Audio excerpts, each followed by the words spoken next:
Welcome everyone back to the Damage Report. Not just any day though, today is Friday. Important for two reasons. One that's true every day, and that is that it is our garbage day. So we will be throwing away our garbage people of the week, but who will be doing it after all? Brett is still exiled. He hasn't yet apologized. Until he does, he can't be allowed back into the kingdom. So we decided to go with something even better. And I hope that Brett's hearing me say that. For the first time as co-host on the Damage Report, we are joined by the host of Around the Nation, Jeff Waldorf. Welcome to the show. Hey, thanks. Brett, under the bus. How does that feel? Exactly. I think he's working on Indisputable right now, so I don't think he could tell that I did that. But we're very glad to have you here. Now, I'm glad to be here. Glad to have you. I know that you are a very humble person, so I'm going to make you very uncomfortable right now and ask you to talk about what you do on your show. What sorts of things do you like to cover? What do you feel like you bring to this thing that we do? Well, you know what? I talk a lot about the right wing, obviously dunking on conservatives and ridiculous conspiracy theories. I cover Trump a lot, and the right wing a lot, QAnon. I talk a lot about those, a lot about those things, and I also, of course, push back when the Democrats do dumb things. All of that seems very reasonable to me. By the way, I can see the background. So there's one of the play buttons. So Jeff obviously has a YouTube channel. You can definitely go check out. I like that cartoon of you, by the way. It's pretty awesome. And yeah, the letter hack. Letter hack, nice. And I believe that's Mini Morpho's work, the other one, right? Yes. That's yes, awesome. I am the Acid Dragon. Nice. Also, you may notice the lights back here. Red alert. Well, then we're ready for a damage report, it sounds like. Exactly. Well, thank you everyone for being here. We're glad to have you watching the show, regardless of where you may be watching. Thank you very much. If you wouldn't mind hitting the like button, sharing the stream, that would be great, so the people know that we're live. And as we go through the next 90 minutes, in which we're gonna give a little bit of an update on the charges facing the Trump organization, then launching into a massive Olympics block of news, basically less about sports, more about injustice. So that's gonna be fun. We've got nukes, and soon we'll have more expensive ones, fancy, gilded nukes. And then we're gonna get to talk about a TV show that's coming out soon. I will look for any excuse to bring pop culture into this show, and I believe I found a good one coming up a bit later. And then finally, you're gonna have to wait until the end, but we will be throwing away our garbage people of the week. And if you would like to be involved in that, you can head over to the community tab on our YouTube channel and go vote for the community garbage person of the week. That is still live. Along the way, if you wanna send us any comments, tweets, super chats, anything like that, we'll respond as we go. But with that said, Jeff, you wanna jump into this thing? Heck yeah. Let's do it. Okay. The Trump organization and Alan Weisselberg, the CFO, are facing a number of charges. Yesterday on the show, we didn't have the details, but now we do, as well as updates coming from the Trump family and others in the Trump inner circle. So the Trump organization was charged yesterday with running a 15-year scheme to help its executives evade taxes by compensating them with fringe benefits that were hidden from the authorities. Bear in mind, fringe very much from the perspective of a wealthy person. This is a lot of money. It's not fringe for us. When I get free ramen at work, that's fringe. For them, it's cars and college educations and stuff like that. So what are the 15 charges that they're facing? Well, there's one count of scheme to defraud in the first degree, one count of conspiracy in the fourth degree, one count of grand larceny in the second degree. There's all sorts of degrees. Some of them were unpaid for. 4 counts of criminal tax fraud in the third degree, 4 counts of offering a false instrument for filing in the first degree. No word if it's a guitar or what, I'm not sure. 4 counts of falsifying business records in the first degree. And that is, of course, on top of the charges we knew about yesterday, which includes Alan Weisselberg, who Trump once praised for doing, quote, whatever is necessary to protect the bottom line of avoiding taxes on $1.7 million in perks. So he, as an individual, is facing quite a few charges. The organization also facing quite a few charges. So there's a lot coming down the road. I don't know how significant it's gonna be, Jeff. And actually, I don't know what your thoughts are on this. How significant do you think this is? Is this a nothing burger or a different type of burger? Well, it's definitely a different type of burger, I would say. As far as whether or not it will actually go after Donald Trump, again, there's a reason that they call him Teflon Don. A lot of this stuff generally doesn't stick to him. And so what I see is gonna happen is Weisselberg, I think he's gonna take the fall. If this happens to end up leading to some prison time or fines, Donald Trump's gonna complain about it. He's gonna go, well, he can't go on Twitter, but he's gonna blog about it like it's 2005 on his GeoCities site or whatever he's got. But ultimately, I don't think anything is going to end up sticking because we live in America. In America, we don't punish people who break these kinds of laws, white collar criminals. We just don't. Yeah. Do you think? So obviously that's my general stance to this as well. I wonder though if the desire to at least try to get Trump might lead them to be forced to take seriously what Alan Weisselberg might have done. Like maybe we'll get him. Like if there wasn't Trump, if it was just Weisselberg, I question whether these charges would have been brought. I guess I overlap with Trump's lawyers in saying that. Not to say that they're made up, they're fake, they're trying to get him to lie or whatever, but would they actually look into it? Have they managed to find the only company in New York City that's not paying taxes, whether on fringe benefits or otherwise? I sort of doubt that, but what do you think? I just don't have any faith. I don't really have any faith in the system because we've seen, you remember the Panama Papers, right? You remember people getting away with, billions of dollars of avoiding taxes and tax fraud. You think they're actually gonna go after Donald Trump for something like this?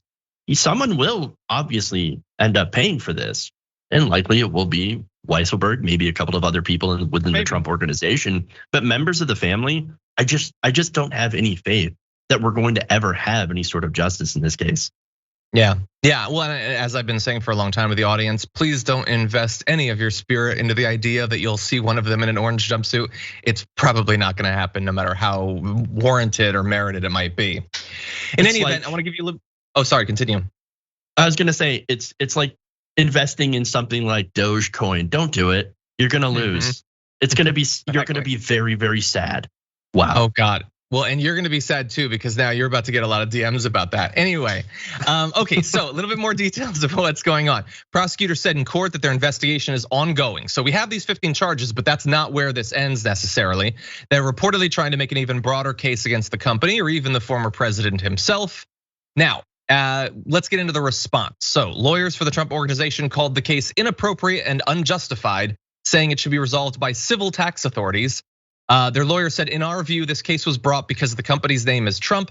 This case signals that it is now open season for local prosecutors to target federal political opponents and adversaries. So look, obviously, philosophically, I'm not interested in that. What I would say though, is I don't want it to be open season for them to make up things. But if it's open season to finally take seriously actual financial crimes that have been committed, good. Honestly, like it seems sort of overdue. And they say, Jeff, the civil tax authority should have taken care of this. Apparently they weren't, because apparently this has been going on for years and years and possibly decades at the Trump organization, and the civil tax authorities were nowhere to be seen. So it seems to be overdue. A lot of their response seems to be much less, this didn't happen, and much more, you only care about our crimes because we're Trumps. It's still a crime though. They might actually have a point there. Again, since they ignored those crimes going on for so long, and they tend to ignore people who are wealthy who do the same types of crimes, and these gigantic corporations who do tax fraud, money laundering, tax evasion, they don't go after them. But now they have a name and a face. And this isn't me, trying to defend the fact that they're doing crimes. No, I want to see everybody who does these crimes be punished for it. It's just that we don't have this. We have this uneven application of justice. And in this case, if they actually did do what they're alleged to have done, and I don't have any reason to believe that they didn't do that, then obviously we should absolutely go after them. But at the same time, I love how they say, well, okay, political opponents, right? As if they're not also engaged in the same type of hypocrisy, especially during, let's look back at conservatives going after people, their political opponents, trying to use the justice system against them. How many Benghazi hearings have we had, right? Several. What about the DOJ? Exactly. the DOJ being asked to spy on reporters during the Trump administration, going after news outlets that were anti-Trump. You had, phone records being taken that even included a minor. And so for them to talk about that, total and complete hypocrisy, they do it too. Exactly. Apparently it's open season. Apparently it's been open season, at least as far as they're concerned.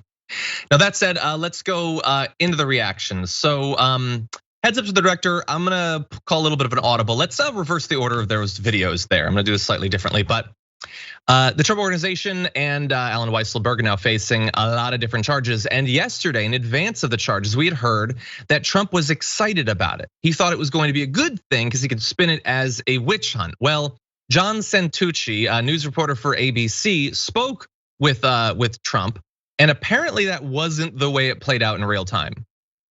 Terry, actually, I just spoke to former President Trump, who's reacting to this in real time.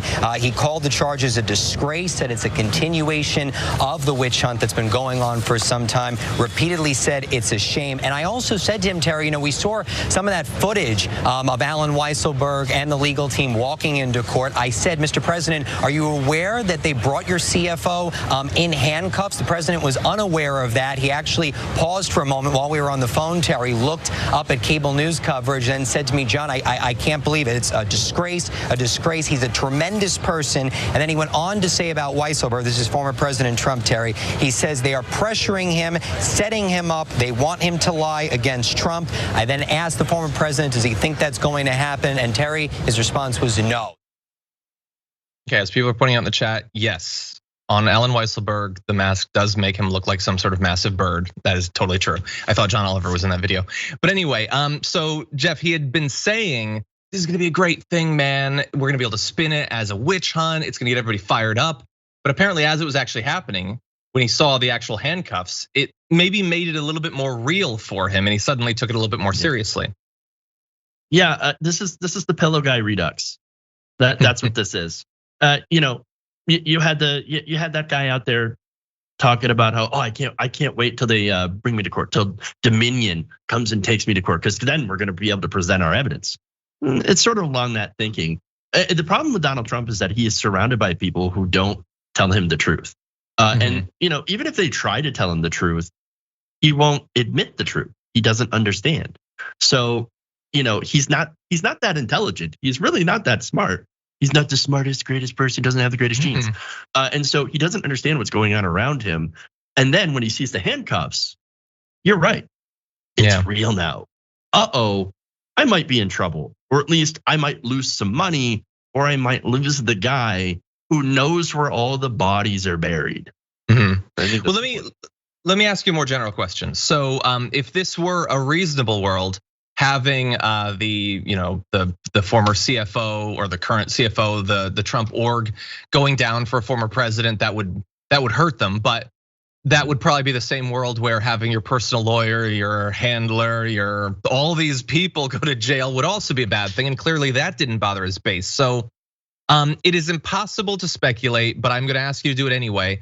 Going into the midterms and perhaps, if it lasts long enough, into the presidential primary for the Republicans, will this actually be more likely to get his base worked up and support him? Or will it is it the straw that broke the camel's back and it's one more reason they'll turn to DeSantis or Tucker Carlson in a couple of years? I mean, it really depends on how into Trump the base still is and what he does in between now and then. I'm seeing indications that really the only people that are left are a small group of fringe Republicans that hang on everything he says. And understand that right now the Republican Party is pretty much fringe, in my opinion at least, where you still have like half of all Republicans that believe that Donald Trump is still president. At some point, I think they're gonna realize, you know what, this guy's kind of a loser. He's not really doing anything other than sitting there and complaining on his blog, of which got shut down, if you didn't remember that, because of low traffic. You even had videos of Donald Trump doing a rally where people were just walking away because they were bored. So it really depends on how much that spreads, how bored these people are of Trump's. And basically he's sounding like a broken record at this point. Election, they stole the election from me. It's very, very unfair, radical left. And I think he's gonna lose a lot of his fan club. And it's not gonna matter too much. Somebody else is going to replace him. Somebody like, I could see Marjorie Taylor Greene, who's already raised tons and tons of money for trolling AOC, for saying the most outrageous and despicable things. I think she is going to be the new and upcoming replacement for Donald Trump. But then again, of course, anyone can happen. The worst people tend to crop up. Something about like the worst chunks bubbling up to the surface. I think that's what you're gonna see. So yeah, it's basically the Republican Party's a rotten stew. Yeah, that's disgusting metaphor, but likely to be true. Yeah. Okay, well, really fast. Let's wrap this up with responses from the members of the actual family. So what do the Trumps think about these charges? Well, we're gonna work our way up from bottom Trump to top Trump. So starting off with Eric, technically a Trump. Here is what Eric Trump had to say about it. Crime is rampant. People are leaving the city in record numbers. It's dirty. It's disgusting. New York's no longer what it is, and they have an entire district attorney office and attorney general's office that's focused on $3.5 million to take down a political opponent. I mean, this is what they do. This is New York State for you. This is worse than a banana republic. It's truly horrible. It's truly horrible. And Raymond, you know this better than anybody. They're afraid that my father is going to run in 2024, and they're afraid that he's going to win. So they don't look at corrupt Hunter Biden. They don't look at the fact that he's taking money from China and the Ukraine and other countries, and he's selling his finger paintings for $500,000 to undisclosed people. No, they don't care about any of that. They care about going after innocent, great human beings. Alan Weisselberg is one of them, and taking out Donald Trump and going after a political opponent. Eric.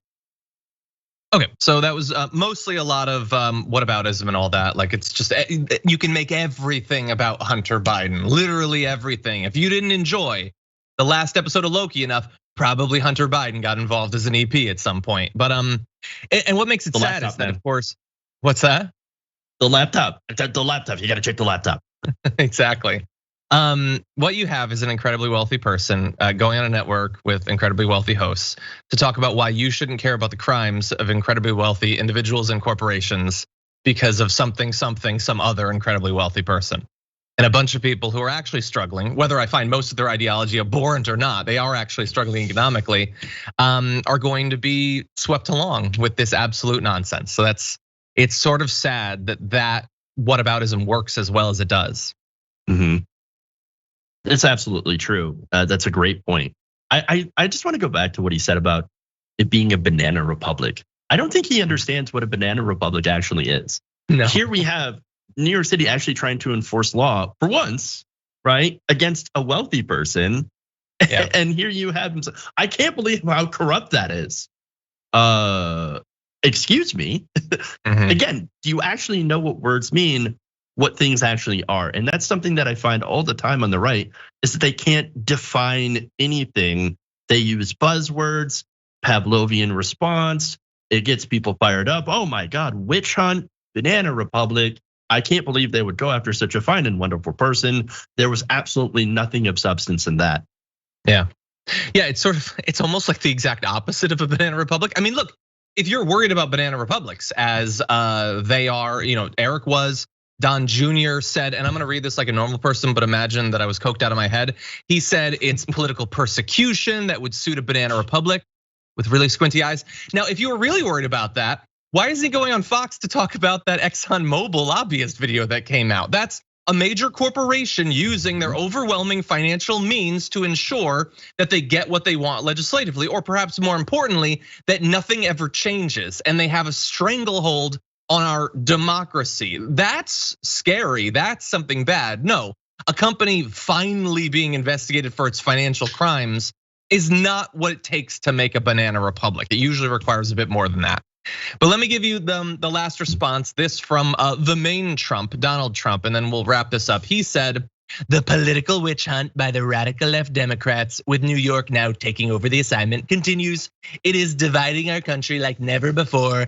Do people see the radical left prosecutors and what they are trying to do to 75 million plus voters and patriots for what it is? It was 74 million and change. I will never stop being bothered by their inability to know how simple rounding works. That's a weak response. And it kind of goes to what Jeff was saying about the broken record. Now, I may disagree about how likely they are to get bored of the broken record, but it very much is a broken record. That could be replying to like 50 different bits of news over the past 4 years. Honestly, I don't know. That's true. That's true. Any final thoughts? Yes. So look, I love how he continues to bring up and connect this to the election. This has nothing to do with the election. It has nothing to do with the 75 million plus voters. It's like, what are they on, an extra subscription model or something? Like a Trump University type of subscription or something? I don't know. But the organization did literal crime. That's what they're trying to do. They're going after literal tax fraud. That is defrauding the people that he says he speaks for. And by the way, the people that he says he speaks for, they look at this guy and they think, oh no, he's a genius for avoiding taxes. I mean, I end up having to pay more in my taxes to cover what he doesn't pay, but that makes him a genius. Okay, but what does that make you? A financial idiot. Yes, it makes you. Anyway, okay, so yeah, no, I've had enough of his family for now. So what we're gonna do is we're gonna take our first break. When we come back, we're gonna delve into the Olympics. And Jeff and I are gonna give you our predictions for who's gonna win each event. I'm kidding, we're not gonna do that. But we are gonna talk about some of the injustice that's going on in advance of the Olympics for this.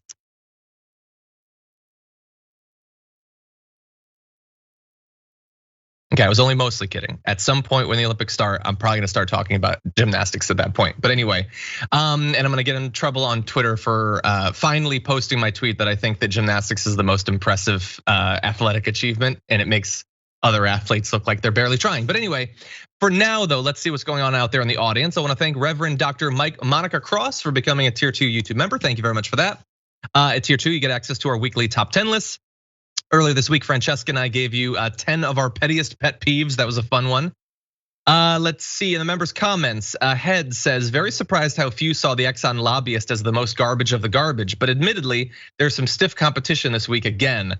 I think that's a preview of the community garbage person of the week. There's still time to vote. I understand some people are having issues with the community tab. There's some sort of bug.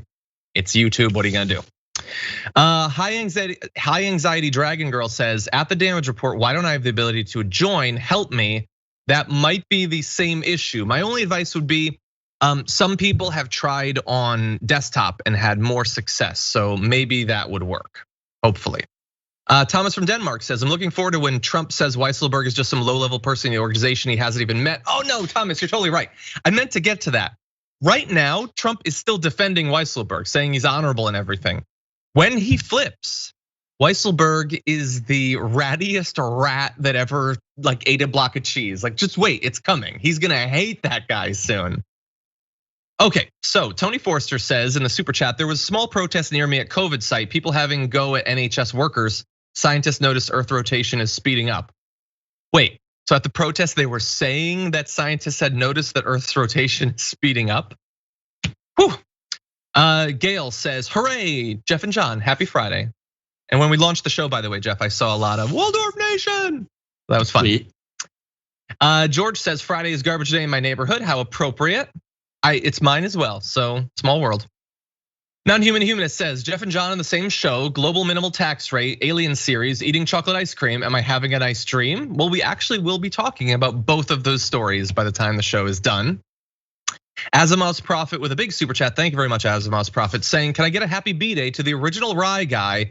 What are your thoughts on the trailer of the Foundation? And can I claim Misty Mountain Dragon? Love yous, Johnny Pie. Happy birthday. Thank you very much.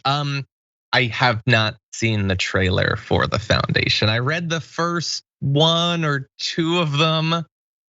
Jeff, did you see that trailer? I did not.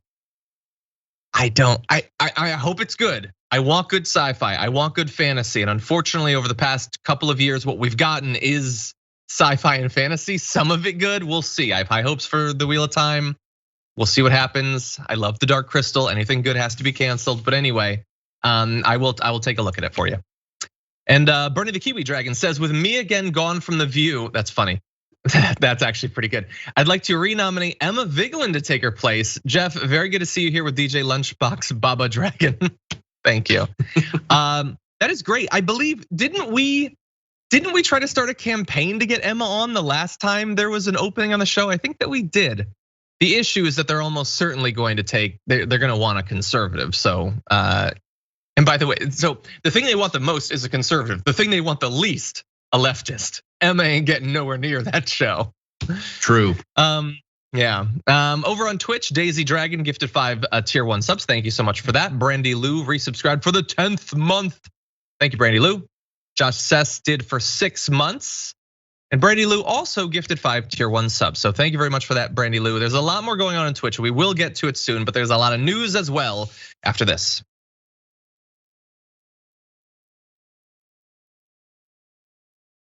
Okay, Jeff, you ready to talk some sports?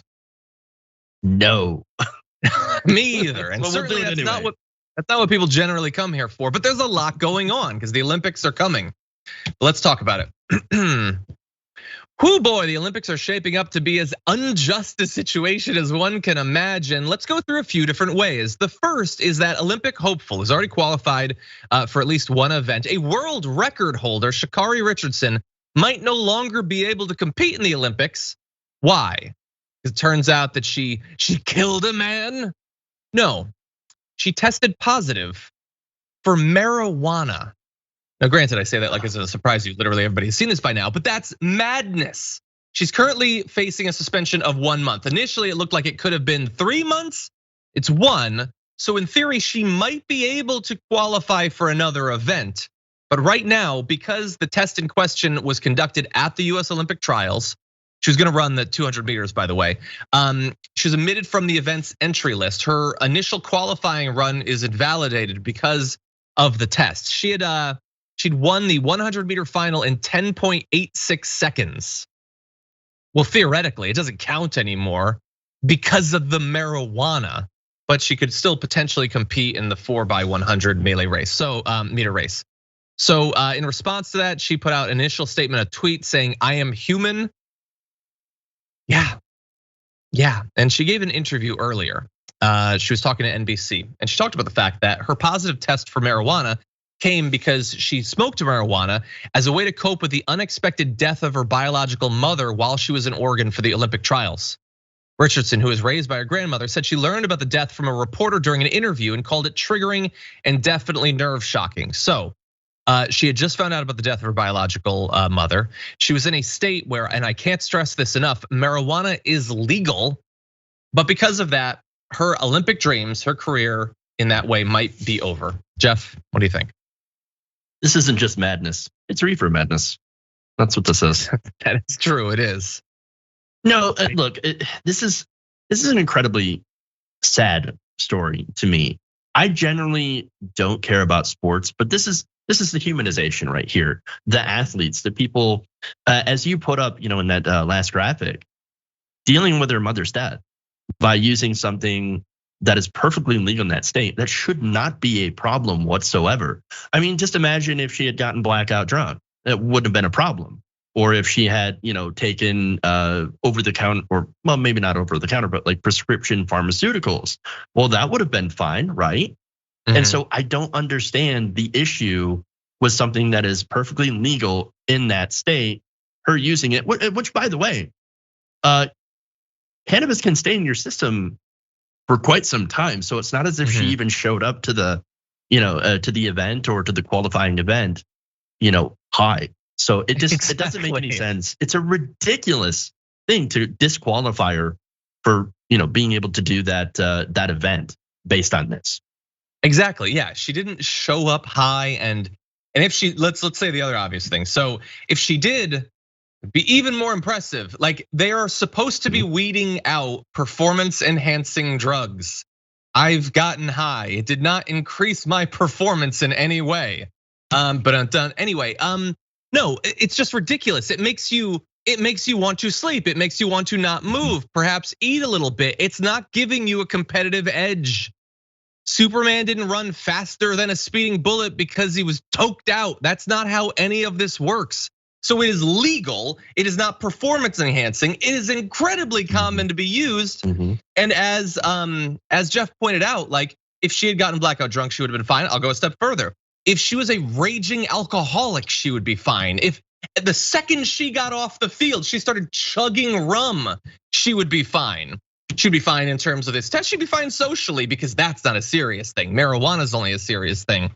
And like we've had some success nationally in getting more and more people to get that this is a personal thing that doesn't affect you. 18 states have now legalized it recreationally, but there's just so many obstacles. Things like this, like think about some jobs, getting in the military, some careers, like it's gonna be a thing that weeds you out until we force literally every person, every organization to get it through their thick skulls that this has nothing to do with you, you stupid, old-fashioned, wedded to tradition morons.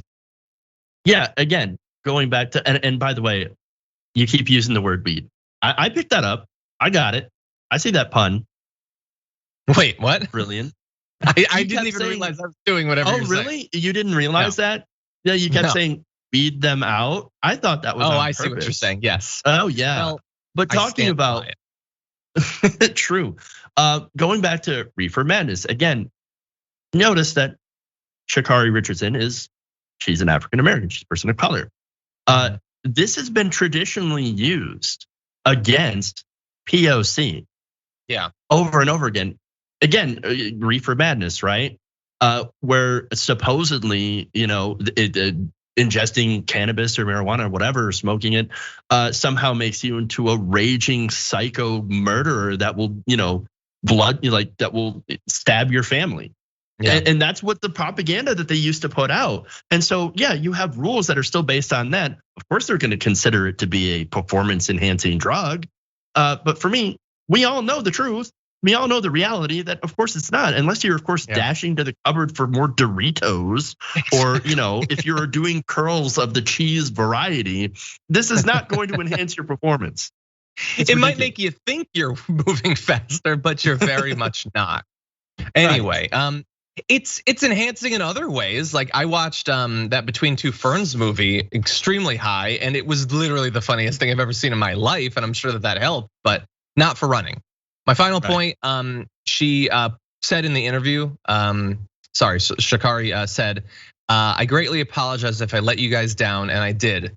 No, you did not. Society is letting us down. You very much didn't. Now that said, let's move to a little bit more Olympic injustice. In the Olympics, you can literally be weeded out of certain sports if you're a woman and you have too high a level of testosterone, and we are seeing that now.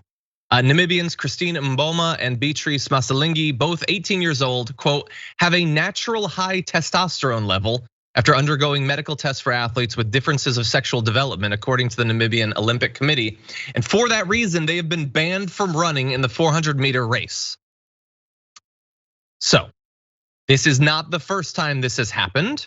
It's a rule that went into effect back in 2019 that caps athlete testosterone levels.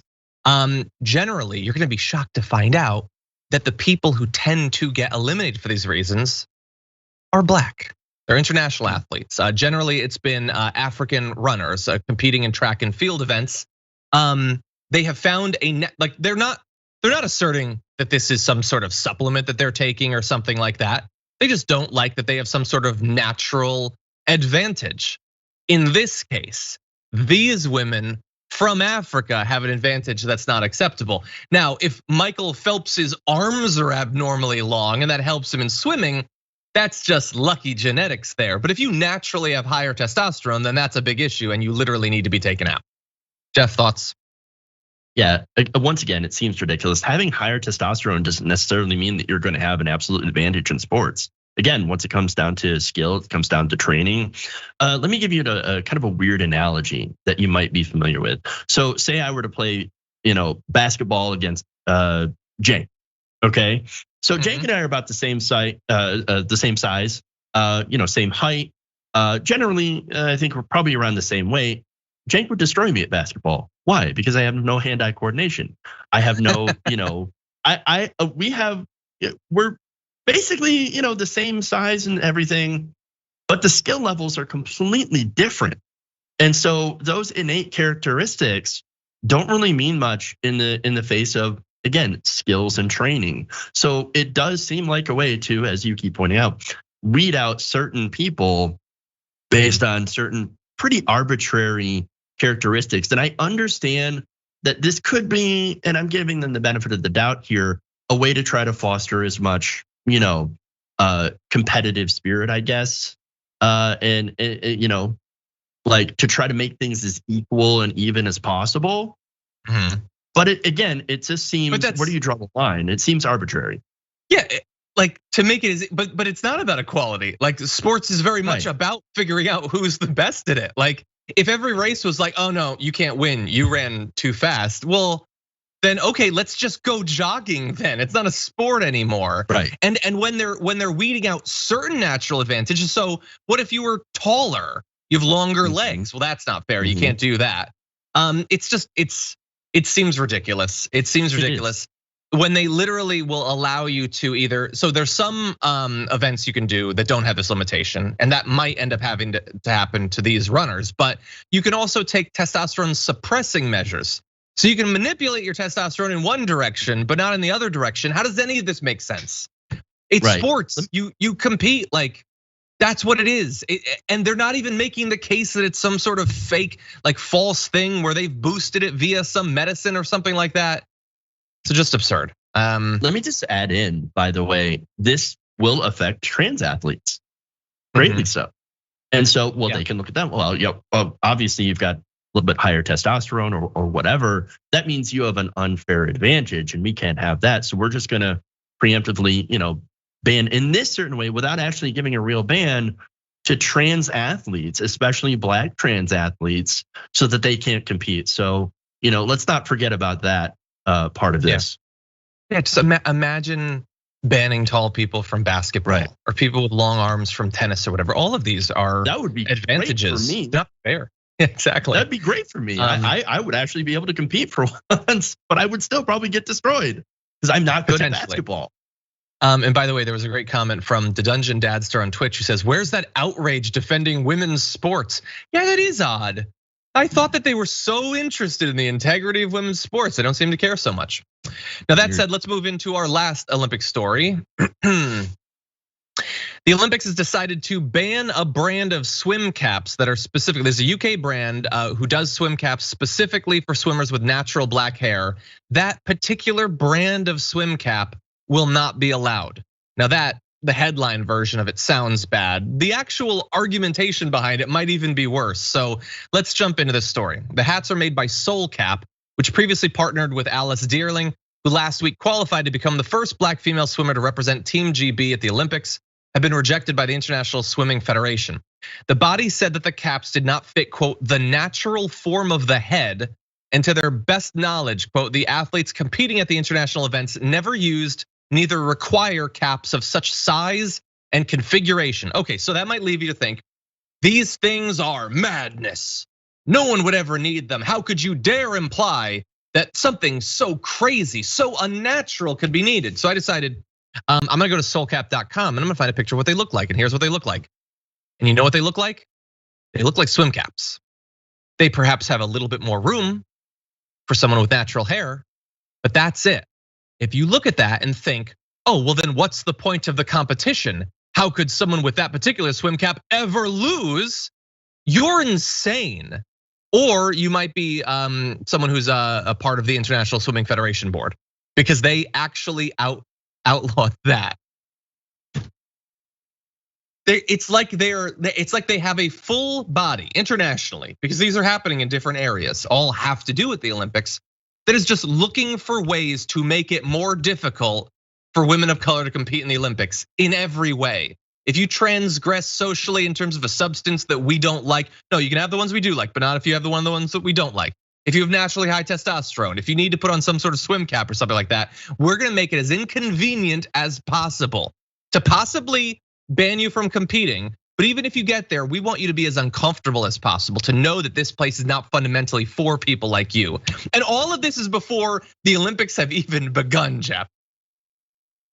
Yeah, it seems to be the theme of this is to try to exclude certain people from competing, whether or not and to go back to some of the old racial tropes that were being used and we've seen this a lot in reports about policing, for example. And I know it's some disparate things to try to tie together, but the common trope is that Black people are stronger, or at least that's their perception.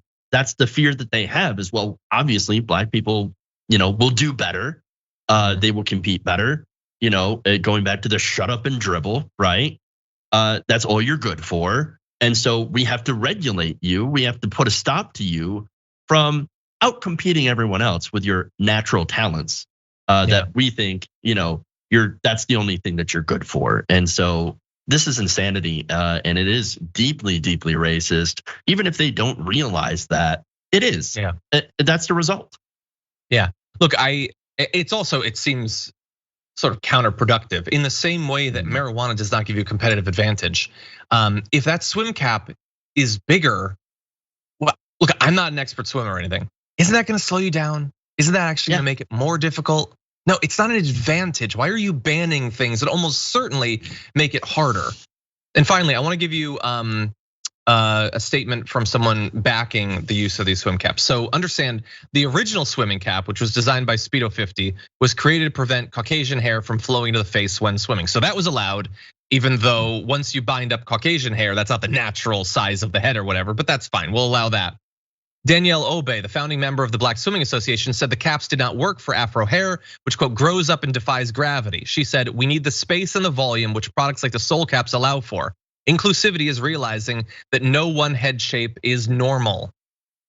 That is so reasonable, such common sense, but no, to the people in charge, that's not acceptable. Now that said, we are going, oh no, sorry, Jeff, final thoughts? Yeah. I just wanted to ask why there's such a war against Black people's natural hair. We see it in stories all over. People in school, kids in school being punished for having their natural Black hair. Women in the workplace being punished, being fired, or being told to rein it in, their natural Black hair. Why do we have, as a society, a war against natural Black hair? And this is, I think, another extension of it. It's terrible. Yeah. If you're in a state that has someone who's pushing to pass the Crown Act or some version of that, definitely look into that. And it's a great point that Jeff says. There's been some great documentaries and movies about it, including a recent episode of John Oliver's show that got into this topic. So definitely something to look into. We're gonna take our second break. When we come back, nukes, they're expensive and seemingly more important than things like college or dealing with climate change, because we're gonna prioritize it as a country. We'll give you the details after this.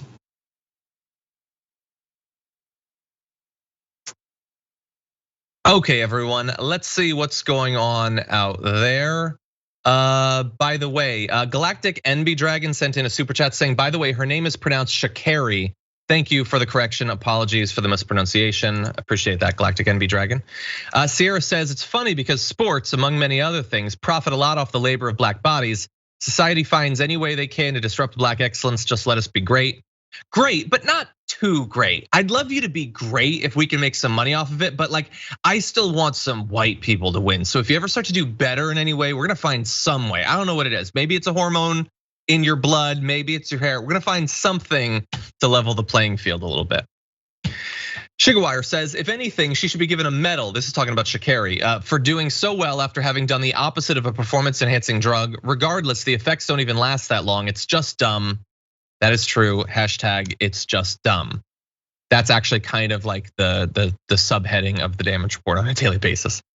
ISP Brotherwolf said in the YouTube comments, this has nothing to do with legal in states or that she is Black. Olympic testing has a long list of what you can use or not to use. This is a storm in a glass of water. ISP Brotherwolf, I agree with you that they don't care whether it's legal in that state, that's not fundamentally what it's about. My point in pointing that out is to say it is legal because it does no harm. It is reasonable for it to be legal, and it's reasonable for you to be allowed to do it and still compete in athletic events, including in sports, like that's in the Olympics. So I get what you're saying. I'm not saying they should reverse it because it was legal there. I'm saying they should be as reasonable as an increasing number of states and countries are being when it comes to marijuana. Related topic, Christina in Twitch said, Michael Phelps has this weird advantage in his swimming regarding his lactic acid breakdown, I believe. Is he given drugs to suppress that? No, he's praised for that advantage. Yes, I'm glad that you reminded me of that. I had forgotten about that. I have heard about it before. That is clearly an advantage in virtually any sporting event. Why is that not a thing? Like imagine track, if you could break down lactic acid faster and more efficiently. But no, they're not gonna control that. Sean Umpleby, the Steel Dragon says, John, I did a thing with my handle. Happy Garbage Day. Happy 4th of July, Dragon Squad. We owe it to those who came before us to continue to progress. Yes, everyone, happy pre-4th of July. I hope that it's a good one. I hope that you live in an area that's been responsible enough when it comes to vaccinations that you feel safe and comfortable actually having people over and having that event. I will be, because California and LA have been great when it comes to vaccinations. Some areas it won't be quite as safe. So, Jeff, any big 4th of July plans for you? Yeah, I'm just visiting family and going to a graduation party. So, gonna have some fun, and get some sun, and should be great. That's awesome. I'm glad to hear that. Schwa Enigma said in the super chat, OMG, I can't believe I'm late, but I just needed to say I love your co-host. I watch him all the time. Also, as a black woman, I wanted to say thank you for sharing these stories. Schwa Enigma, both of those, very nice comments. Thank you for that. Thank you. Noelia Brunini says, I believe people are just jealous of black people's natural hair. That is all. I think that that's certainly a part of the pie there. Okay. Sexy Melly B in Twitch said, my black half brother was stopped and had himself and his entire car searched in the pouring down rain because he was black driving near a weed known park. The park is known for having weed adjacency? Jesus. Okay, thank you to Tempo Dan for gifting 2 tier 1 subs. Thunderous Dragon for gifting 1 as well. Granny Dragon 2, thank you Granny Dragon. And Melissa the Defender Dragon gifted 5 tier 1 subs as well. Thank you to all of you. We're gonna check in more in just a little bit, but first, some more news for you.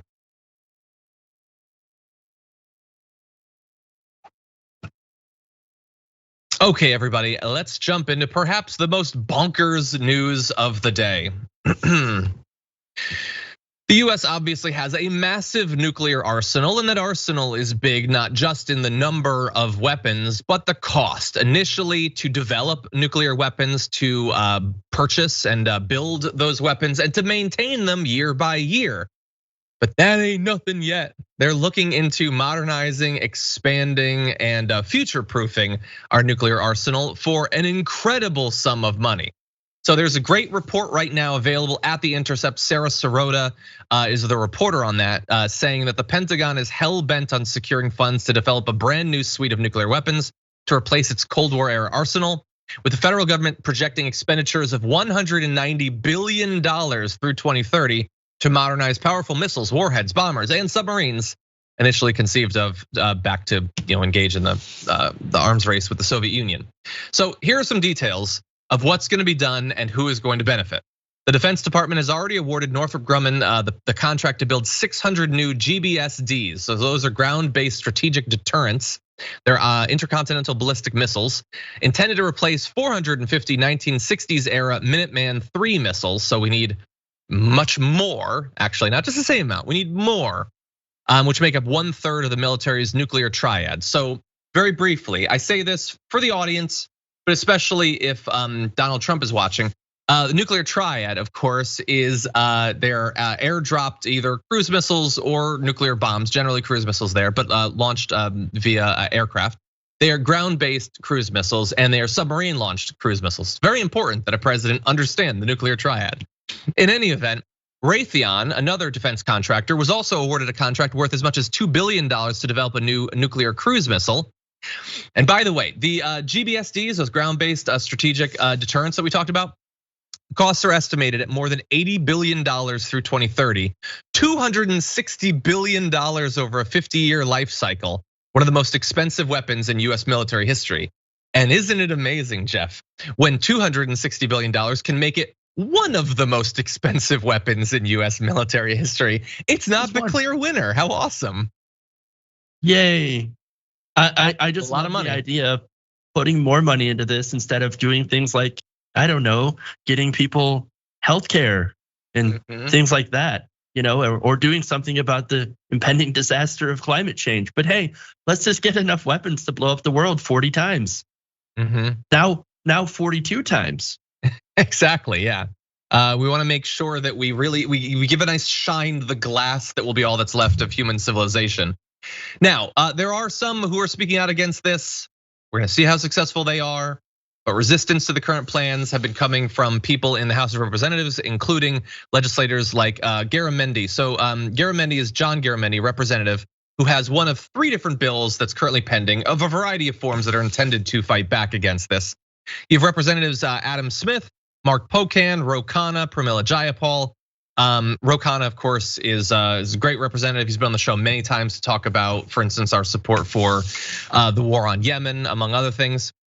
Now, Pramila Jayapal, who's the chair of the Congressional Progressive Caucus, introduced an amendment last June to the House's fiscal year 2021 appropriations bill that sought to defund LRSOs. Those are long-range standoff weapons, a type of nuclear-armed cruise missile. The proposal died in a vote. And I want to give you the numbers because it matters. It was 138 to 289. So overwhelmingly, no, we're not limiting even the spending on one of the forms of nuclear weapons, despite that effort there. And the efforts are ongoing. It's complex. It is not looking like there is time or the political will to get this done. Jeff, why can't we limit a little bit of the growth in spending? I'm not even talking about like a 50% cut or anything like that. Why is it so difficult to get anyone to sign on to that? Maybe it has to do with fear. The whole idea of, we have to be strong. Again, we have to be strong. We have to have more missiles. We got to get more missiles. Besides, we also have to, give more money to defense contractors because guess what? They pay our, they give us bribes. They give us campaign donations. And of course, we have to continue to serve. We have to continue to buy up these weapons that we don't need. Once again, it's not necessarily, I don't believe that it's a deterrent for other countries. And I know maybe that's a controversial thing to say, but I don't believe it's, being able to destroy the world several times over is going to be a great deterrent for anyone. I don't think we should have these weapons at all. But apparently, unfortunately, most of Congress doesn't see it that way. And I don't know if it just has to do with the money or has to do with the fear or what is Fox News gonna say. But I do know that we're going in the absolute wrong direction in stockpiling even more of these weapons. Yeah, I certainly agree. In terms of the vote, Republicans are gonna be more resistant, but it is very much a bipartisan thing. I think that both sidesing the news is generally a sign of intellectual laziness, but there are some topics where it is basically true. Now, most of the people that are fighting against it are Democrats, but they are overwhelmed by the Democrats that whether they genuinely care about the nuclear arsenal or care genuinely worried about it, they almost certainly have bought into the idea that we need this as a deterrent, in particular to China. A lot of this has China fear-mongering in the background pretty clearly. In fact, I want to jump ahead of the last graphic. So Representative Adam Smith, who's one of those who's involved in this effort, he said to be successful in this broader approach, we have to keep the China fear-mongering under control because it is, as you know, spreading. We have to be realistic about what we face there and not make them 10 feet tall.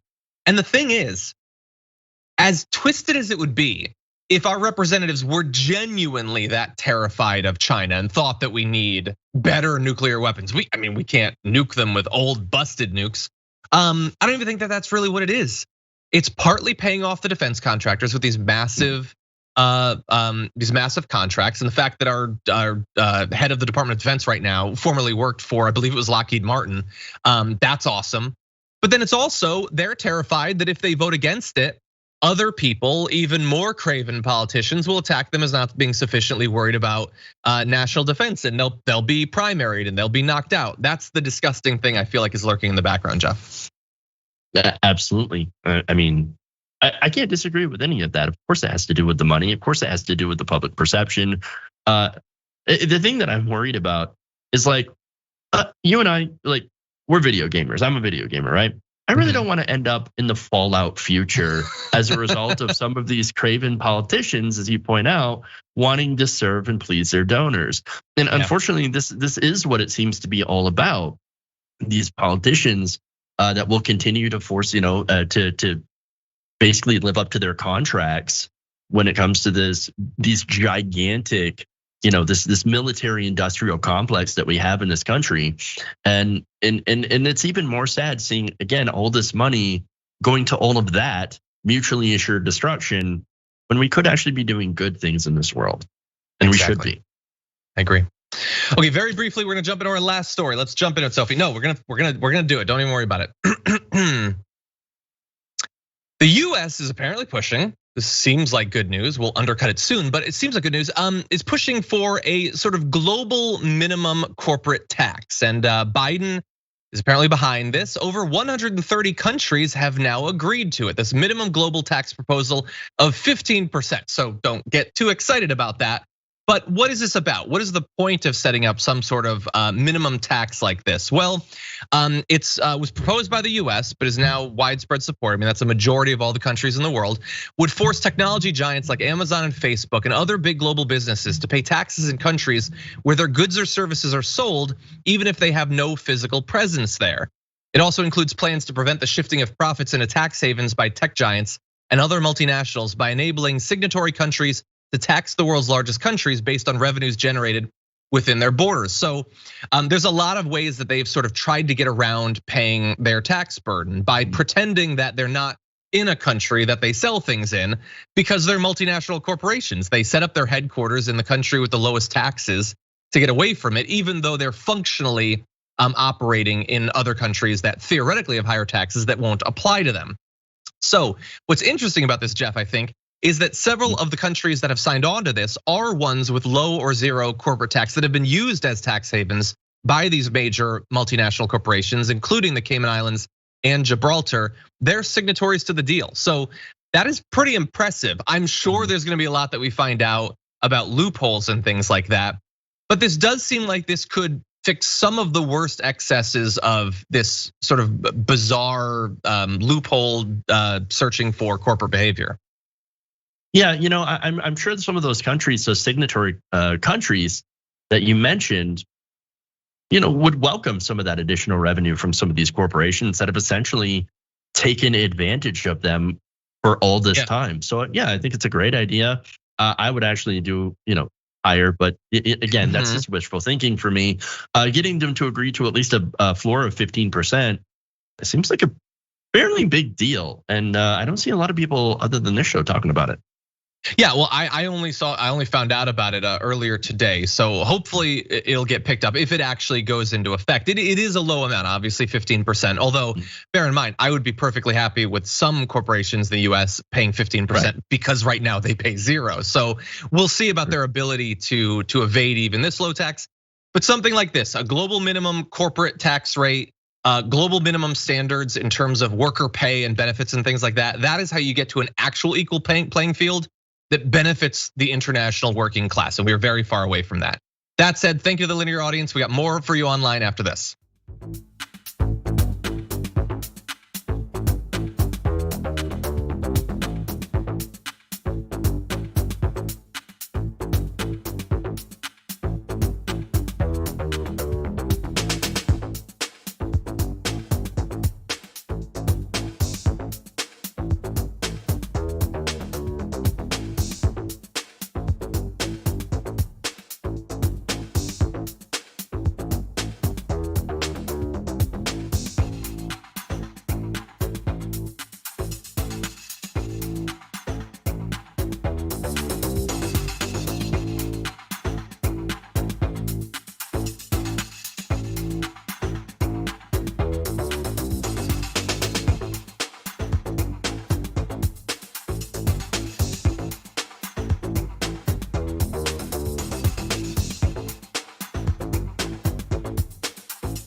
news, because that's all that I've got for you, honestly. If you're just tuning in, it's me and Jeff Waldorf. Jeff, it's been fun having you on the show. We've covered a lot already and more to get to. It's been fun so far. So you know what's coming up after this, though? You know what it is. It's indisputable. You literally can't dispute it. You'll get thrown off the stream. But anyway, it's indisputable with Dr. Rashad Ritchie coming up right after the show in less than 30 minutes. He's going to be joined with co-host Jackson White, the co-founder, editor-in-chief of Politiscope. So that's going to be fun. Armstrong Williams is a conservative who'll be joining probably to debate Rashad, I would assume, and Liz Winstead, who's been on this show a couple of times, formerly of The Daily Show, one of the co-creators, is going to be a guest as well. So all that is coming up, should be really fun. Later on today, it is Friday, so we're gonna give you a power panel. That's what we're gonna do. I'm gonna be leading the first hour, joined by Cenk Uygur and Charles Coleman Jr. And in the second hour will be Cenk Uygur, Helen Hong, and Brett Ehrlich. 2 comedians on one panel. What's gonna happen? Probably hijinks. If I had to bet, I would put it on hijinks. And so that's gonna be a lot of fun. You're not gonna wanna miss it. Now that said, let's move into what the audience has been getting up to. Design Song says, so nice long weekend here. Does Alan show up at work come Tuesday morning? Don't know, Alan. I don't know what you're talking about. Sorry, but I hope that it's a good weekend though. Nicole Smith says, OMG, my egg cracked, love you all. I think Nicole's referring there to the badge for being a member. The first month is an egg and then it cracks in the second, so that's awesome. Let's see, Doomslayer Dragon says, Akira didn't just predict the 2020 Tokyo Olympics, it also nailed it being a huge disappointment. I haven't seen Akira. I don't know that one, sorry. Nikki Dearest, Go, aka Dancing Dragon says, I'm not sure if this has anything to do with it, but pot laws in Japan are terrible, basically going backwards of most other countries. Love y'all. I think just an internal thing for the sports committee, but yeah, it's terrible anyway. Okay, Alan Addison says, did my best computer programming higher than a kite on pot for 30 years. Now I can order it by text and pay via Interac. Thankfully, I live in Canada. Yeah, it shouldn't be so dependent on where you live. Maybe I need the building says, thanks for sharing the swim cap story, John. I'm deeply connected to it, and the blatant racism in the sport of swimming is real. I teared up a bit. It's ridiculous, but thank you, Maymoney. I do appreciate that. Over on Twitch, Dragon Song Yessie gifted a tier 1 sub, thank you. Dragon Penny gifted 5, that's awesome. Just Freaking Ortega says, Jeff's impersonations are so spot on, it always makes me laugh. Sometimes I've got to do a double take to see if it's still him or a real audio clip. That's awesome. BC Trumpet gifted 5 tier 1 subs, thank you. Crazy Hawaiian in PA gifted 1 as well. Irie Man gifted 1 too. A lot of gifting going on out there. It's almost like it's a Monday up in here. And Granny Dragon gifted 1 as well. Granny Dragon also said, West Virginia just made guns and ammo tax-free. Disgusting. Why would they be tax-free? Why? Why not? Just to show that we love guns more than anything. Anyway, with that, why don't we have a little bit of fun, Jeff? Or what passes for fun in political news anyway. Let's do this. Of course, it's gonna be the aliens. Why wouldn't it be? Well, we're talking about Aliens, or Alien anyway, an upcoming TV show. Now, I didn't even know that there was gonna be an Alien TV show. How awesome. It's being made by Noah Hawley, who I'm told is the guy who did Fargo and Legion, so that's great. However, not everyone's so excited about this. And why is that? Well, this is a pop culture thing. So why do you think the internet's mad? Here's why. He was discussing this series and said it's not a Ripley story and will instead explore, quote, what happens when the inequality we're struggling with now isn't resolved. And I saw that tweet, and then I looked down and I saw the like, retweet, and quote numbers, and I saw that there were 2.2 thousand quotes. And I thought that's not good. This isn't gonna end well. And it did not. You can find literally a couple of thousand comments like, sounds exactly not like Alien. Or Tenebrae, who says, well, I'm assuming this will go as well as Ghostbusters 2016 did. Or some more politics, pass. Or Chaos, who said, well, that's a definite no from me. Not gonna watch a chest burster sit through critical race theory classes. I would totally watch that scene. That sounds fascinating, actually. Undoomed said, if you absolutely positively want your movie to fail, why don't you just not make a movie and set the money on fire instead? So Jeff, they are not happy about the fact that the person making the series understands what inequality is and thinks that that might be an interesting thing to explore in the Alien universe. It's funny because it's not even a movie. It's a TV. Do people even read it? No, definitely not. They don't read anything. It is such that comment section, I went through it earlier. It is an absolute dumpster fire. Like most, unfortunately, most interactions online, complete and total dumpster fire. Here we go again. Now, I actually think it's an interesting look. If you're going to look at like corporate exploitation of workers, that's kind of what Alien was about. I mean, by trying to bioengineer a weapon and putting it against people who are completely expendable. Kind of what it's about. And so it's really strange that people have this take.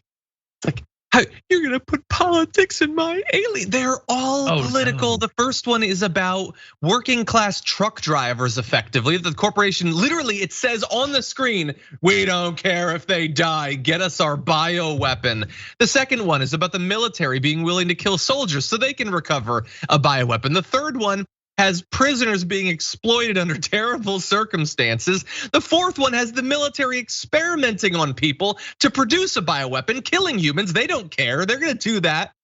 It's all about politics. Almost all movies are, honestly.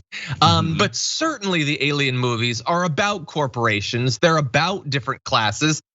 How can you care enough about Alien to respond to a tweet about it and totally not have gotten any of that? You don't have to like it, but then how did you like the original ones? That's literally what they're about. It is this weird hyper reaction, I think, to anything that tries to point out the realities of society. Maybe, I don't know, maybe back in the 80s when they made the original movies, people weren't perceptive of it. They weren't thinking about this. Oh, I know the reason. There wasn't Twitter back then.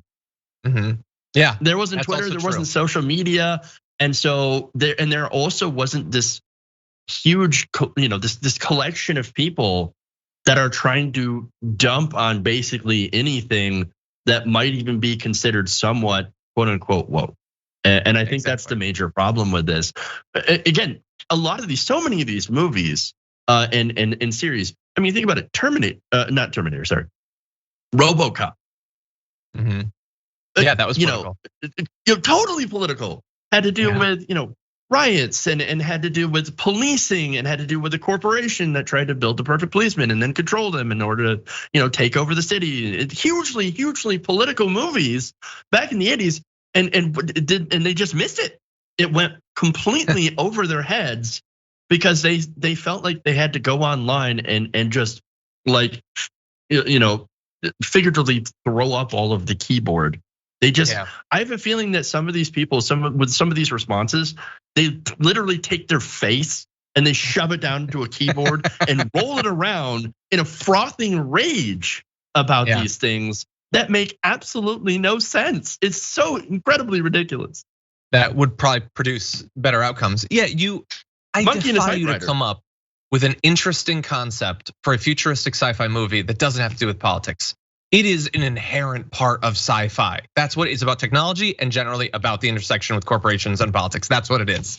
I'm sure they like cyberpunk a ton, but they don't want their politics in their cyberpunk. Oh, of course. Anyway, I did want to read this because it's just like, so Dave Rubin exists. And I love that his best isn't any better than a random Twitter guy. He tweeted, I've been saying for years that wokeism is a parasite that fully infects the host and then eventually bursts forth like in the movie Alien. The circle is now complete. Well, the circle is now kind of complete because he is now a part of a group where when they find out that a woman has been cast in something, they lose their mind as they defend something which is notable for having a strong female protagonist so early on back in the 70s. By the way, I want to ruin Alien a little bit more for these idiots. I read that when they originally wrote the script for Alien, none of the characters had a gender. They just made them characters and then they cast who they thought could do it. They didn't write him as female roles or as male roles. Like, think about that.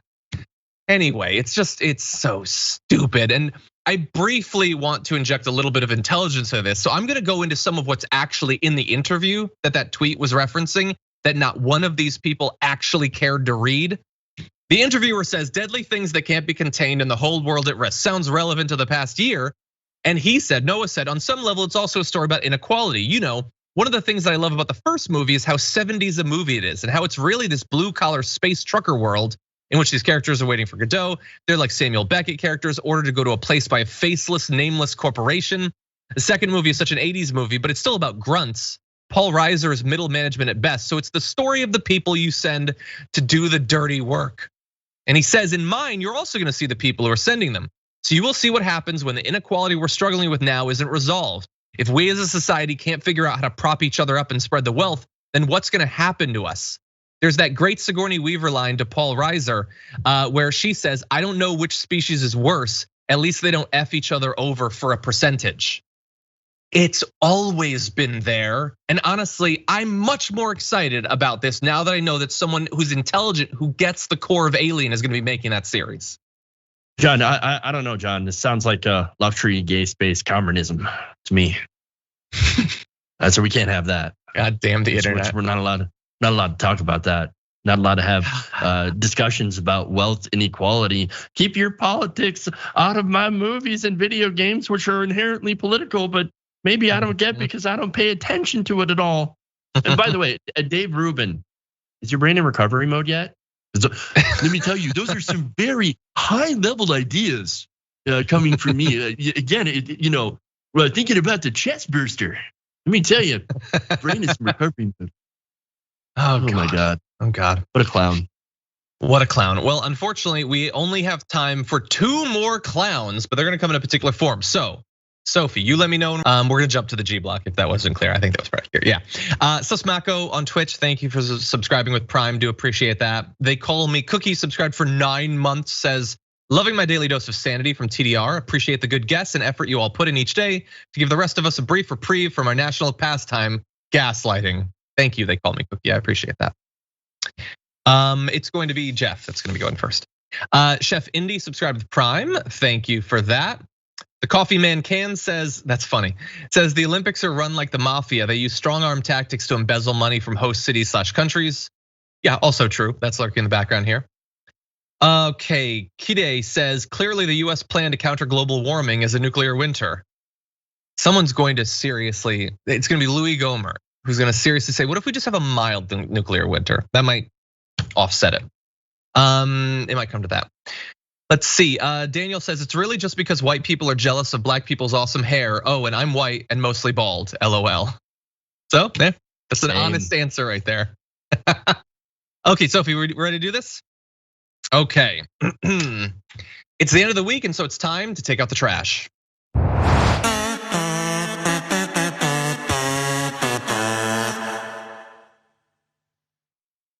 You heard the kazoo, and so it's time to go through our garbage people of the week. Jeff, who is your garbage person of the week? You know, there are a lot of good guesses about this, going for the low hanging fruit, people like Donald Rumsfeld, but no, I decided to go a little bit highbrow. Yeah. I decided to feed Trashy some very high quality meat. I'm going to go after my trash person of the week, my garbage person for the week, is former New York District Attorney Bruce L. Castor Jr., the man who single-handedly got Cosby off of these charges. Yeah. Let me give you some background into this. So now, this goes all the way back to 2005 when Cosby was investigated in the case of Miss Constant. And you had this former district attorney of Montgomery County, that is Bruce L. Castor Jr., basically gave Cosby an assurance that he would not prosecute him ever after this if he were to go and give that deposition. Now, that deposition, of course, led to the revelation from Cosby himself that he had been giving women Quaaludes, drugs, drugging them and raping them. And so he would, went out and he said this. And in this deposition, which led to, of course, to Miss Constant winning the civil suit against Bill Cosby for about $3.38 million. So now I want to read something here from the Daily Beast, okay, about Castor. During that case, because this went back up in 2015, where they had to go and talk about this agreement. During that case in 2016, Castor testified for several hours in a Montgomery County courtroom about the arrangement he made with Mr. Cosby. The gist of the testimony was that Castor had promised Cosby that he would never be prosecuted for this particular crime, which is why Cosby was cooperative, allegedly, which he actually, if you look into the records of that, Cosby wasn't at all cooperative. He actually stormed off several times and had to, of course, get called back in. And so they had to stop the deposition to do a motion to compel. And so during this entire thing, again, you had these revelations where Cosby basically came out and admitted, yes, I did all these terrible things, but they made this deal. And so this is what led ultimately to the case where Cosby has been released from prison. So Bruce Al Castor is basically the reason that Cosby is free today. And that makes him an incredibly trashy person. That was also, by the way, Donald Trump's impeachment lawyer. Yeah, he could have gotten in on that alone, but you're right. And by the way, I'm glad that you made him your garbage person, because someone in chat, Copper Queen, says, "Wait, Cosby got off." So apparently hasn't been following the news that much this week, but you're cluing people into that. So yeah, Castor, it's such a weird thing to have done, and sure, it took years for the consequences to come out, but they were terrible. So great garbage. He laid the groundwork. He did. Yeah. Okay, my garbage person of the week is someone who, if you're new to the show, you might think ends up as my garbage person, awesome, but generally doesn't. And this time, I just have to, because this particular thing bothers me so much. My garbage person of the week is actually Donald Trump, and it's for something that might seem a bit innocuous at first. He put out one of his tweets in email form that just said, "Who shot Ashley Babbitt?" Now, the focus on Ashley Babbitt from Trump there bothers me for a couple of different reasons in increasing order. So one, he definitely doesn't give a damn about Ashley Babbitt or her death or finding out who did it. Like, if you believe that, you just gotta stop watching, because I'm not gonna be able to get through to you. He doesn't care about that. The second layer could be he wants to throw people off of concern about January 6th by making them hyper focus on that thing when that is a part of it. So that's kind of annoying. The third layer is he announced this, he sent out that email kind of right around the time the commission was announced. And so one would think, oh, so then you support a commission to look into who killed Ashley Babbitt, but of course he doesn't. So it's also, there's a layer of hypocrisy to it. But the fourth reason is the real reason that he's my garbage person for having sent that. And that is that he sent out this "Who shot Ashley Babbitt? Who shot her?" Right after there was a report published in the British Spectator by an author known only as Cockburn the previous evening, which suggested that the person who shot Ashley Babbitt was actually a member of former Vice President Mike Pence's security detail. In the article, it says sources close to and within the intelligence community tell Cockburn, this person refers to themselves in the third person, that Babbitt was actually shot by a member of then Vice President Mike Pence's protective detail. They note that the information was merely a theory that points to a different explanation than the idea that the individual who shot Babbitt was a Capitol police officer. And they just throw it out there.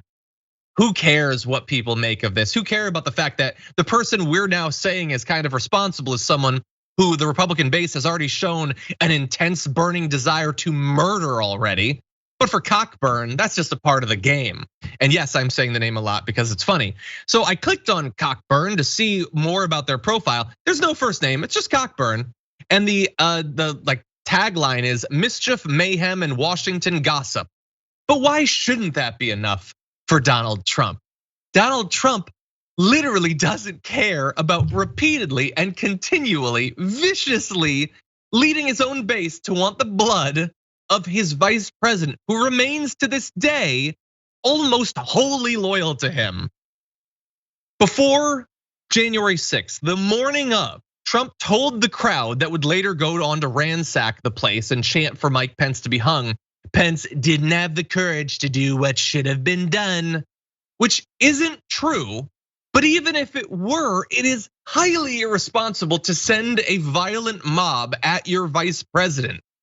Hanged, not hung. Thank you, Fonsweet. Anyway, the fact that months and months later, he's still trying to encourage people to hate and fear and be suspicious of Mike Pence as being responsible for him not being president, that is insane, and it makes him garbage. Any thoughts, Jeff? Yeah, let me just add that, by the way, it wasn't the whole idea that Mike Pence actually had the power. I think we found out earlier, of course, it came from a obviously loaded Rudy Giuliani. And so this guy, I mean, he believes anything Donald Trump does without any evidence. Oh, so Cockburn says that it was Mike Pence's security detail who shot Ashley Babbitt. Let me tell you what, we're gonna get to the bottom of this, but we're not gonna get to the bottom of this with a commission. No, I'm just gonna go direct the mob, hang Mike Pants, hang my pants. We're gonna do this. It'll be tremendous. It's not gonna be. It's not gonna be. No. So this is what you get with Donald Trump and with Cockburn. Now that said, those are our garbage people of the week, but what about you? Well, 11,000 of you went and voted on the community garbage person of the week, and we've got 5 for you. Coming in at number 5 with 4% of the vote, Exxon executive for accidentally revealing Exxon's lobbying secrets. That's number 5. What is going on out there? Well, number 4 with 8% of the vote is Meghan McCain for calling anthem protests a national security risk. So look, I didn't like that either, but it's twice as many votes. Number 3 with 10% of the vote is Governor Kristi Noem for using donor money to send troops to the border. Number 2 with 18% of the vote, Representative Paul Gosar for fundraising with a white supremacist. That's the story we never got to this week, but it's been produced the whole time. But your community garbage person of the week with 59% of the vote, it is Ron DeSantis for requiring professors to register political beliefs. An overwhelming victory. It would have been my choice, but I respect the will of the people. So thank you to all of you who voted, much appreciated. And thank you as well to Jeff for joining us on the Damage Report. Jeff, where can people watch more of your work? Well, you can go to my YouTube channel, youtube.com/Waldorf Nation. We're also on Twitch, Jeff_Waldorf. We're also on Facebook at the Jeff Waldorf Show. So we do all the multi-streaming. We do not cross the streams. We're very, very careful not to do that. Bad things are known to happen when you do that. But you can catch me on all those different things. You can also follow me on Twitter, of course, at Jeff's Politics, awesome. Where I do random crap posting. Awesome. Thank you, Jeff. It's been a lot of fun. Have a good one. Thank you. And for those of you watching at home, thank you so much. Indisputable is coming up in just a couple of minutes, so you're definitely gonna wanna stick around for that. And I will be leading the first hour of the Young Turks Power Panel later on today with Cenk Uygur and Charles F. Coleman Jr. So please stay tuned for that as well. But until then, stay safe out there, stay sane out there, and I'll see you soon.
Welcome to Indisputable. All right, we got a big show today. Thank God it's Friday. Ladies and gentlemen, I have a packed program. You don't want to go anywhere. Make sure that you join by subscription. Make sure you subscribe to Indisputable TYT, Indisputable TYT on the YouTube page. It is free, it is quick, it is easy. Make sure you join live there. And we got a whole bunch of content for your viewing pleasure. A lot of great stuff. All right, on the show today, we have Daily Show co-creator and founder of Abortion Access Front, Liz Winstead. Also, my co-host today breaking down the news, Jackson White, co-founder, editor-in-chief of Politiscope, and a Rebel HQ creator, does great work. And in the bullpen, my debate guest, Armstrong Williams, political pundit, conservative guy, entrepreneur, columnist, TV host of the Armstrong Williams Show. That should be fun. We're gonna chop it up about a few items. Ladies and gentlemen, news of the day. As you are well aware, Shakira Richardson will not compete after testing positive for cannabis. She tested positive for marijuana. She's now the first world-class Olympic athlete to do so. She's young, and according to her, she made a mistake. After the champion, because she's still the champion to me, Shakira Richardson tested positive. She had her medals and her wins stripped away from her, so now she will not place for the 100-meter race, even though she's the champ, okay? She won the 100-meter Olympic trials at 10.86 seconds on June 19th, and her ban has been in discussion. Richardson, who won the 100 Olympic trials in 10.86 seconds on June 19th, spoke of her ban Friday on the Today Show.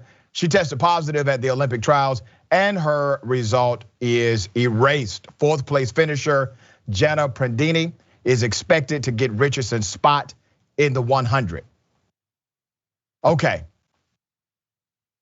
that's a big blow. I'm gonna add perspective on this show about all of this. The 21-year-old sprinter was expected to face Jamaica's Shelley Ann Fraser-Price in one of the most highly anticipated races of the Olympic track and meet. Why did this happen? Why did she smoke marijuana? Well, according to Ms. Richardson, it was because of the death of her biological mother. She was coping with that, and she did something that was unwise. I'm not calling it bad. Bad means morally reprehensible. There's nothing morally reprehensible about what she did at all. I know it's disappointing to many. And did you see her grandmother when she hugged her grandmother after that victory? Believe me, grandmama talking to her. So I'm not utilizing this platform to shame our dear sister who's young and already feels like the world is judging her. On Thursday, as reports swirled about her possible marijuana use, Richardson put out a tweet that said simply, "I am human." On Friday, she went on TV and said she smoked marijuana as a way of coping with her mother's death. Can I remind you that the Olympic trials are held in Eugene, Oregon? And in Eugene, Oregon, in Oregon period, recreational use marijuana is completely 100% legal. See, this is a very teachable moment. This is a very teachable moment to highlight these dumbass marijuana laws. That's what this moment can teach us. It is not an enhancer. It does not give you a tactical, strategic, or strength advantage. These athletes are allowed to drink alcohol, but it goes back to why are we so anti-marijuana? Now, I don't smoke marijuana personally. I just don't have a beef with people who do. And it was done in a state where the use of it was absolutely 100% legal. Now, all is not lost because she does get an opportunity perhaps to run in the relay race, because even the suspension is a minor suspension. It just happens to be during the same time that this race would have been held. It is a 30-day suspension for marijuana use. Once again, she didn't go to a foreign country and break stuff like some other Olympic athletes have done. She has not lied to the national public about anything. She was coping with the death of her mother. Here's some of that interview. Right now, I'm just putting all of my time and energy into dealing with what I need to deal with to heal myself. So if I'm allowed to receive that blessing, then I'm grateful for it. But if not right now, I'm going to just focus on myself. You know, what would your message be to those who are considering that right now, who are thinking about that, and to your fans, you know, who have fallen in love with you and were so proud of your performance and maybe crushed just as you are in that moment? What would you want to say to them? I would like to say to my fans and my family, my sponsorship, to the haters too. I apologize as much as I'm disappointed. I know that when I swim on the track, I don't represent myself. I represent a community that has shown me great support, great love. And to y'all, I failed y'all. And so I apologize for the fact that I didn't know how to control my emotions or deal with my emotions during that time. And what I would just leave with my fans, or I would just leave out there, is that, like I tweeted and said yesterday, I'm human. We're human. That's right. She's human. We're human. She's young. And obviously, this is disappointing for her. But I don't want her to think that what she did is evil or bad. What she did was unwise, maybe, given what she wanted to do with her athletic career. But let's be very clear. What she did not try to enhance her physical capabilities. She wasn't doping. She wasn't using steroids. And she put it in good context here. Here's the next video. Do you plan to keep running? Are you going to keep those Olympic dreams alive no matter what? Yes, this is just one game. I'm 21. I'm very young.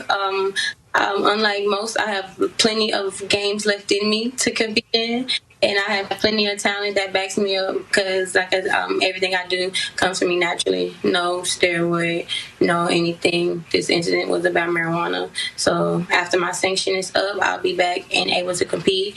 And every single time I step on the track, I'll be ready for whatever anti-doping agency to come and get what it is that they need. Sounds like she's resolved, learned a lesson, and put it in proper context. She's young, she's talented, she has a lot more to go.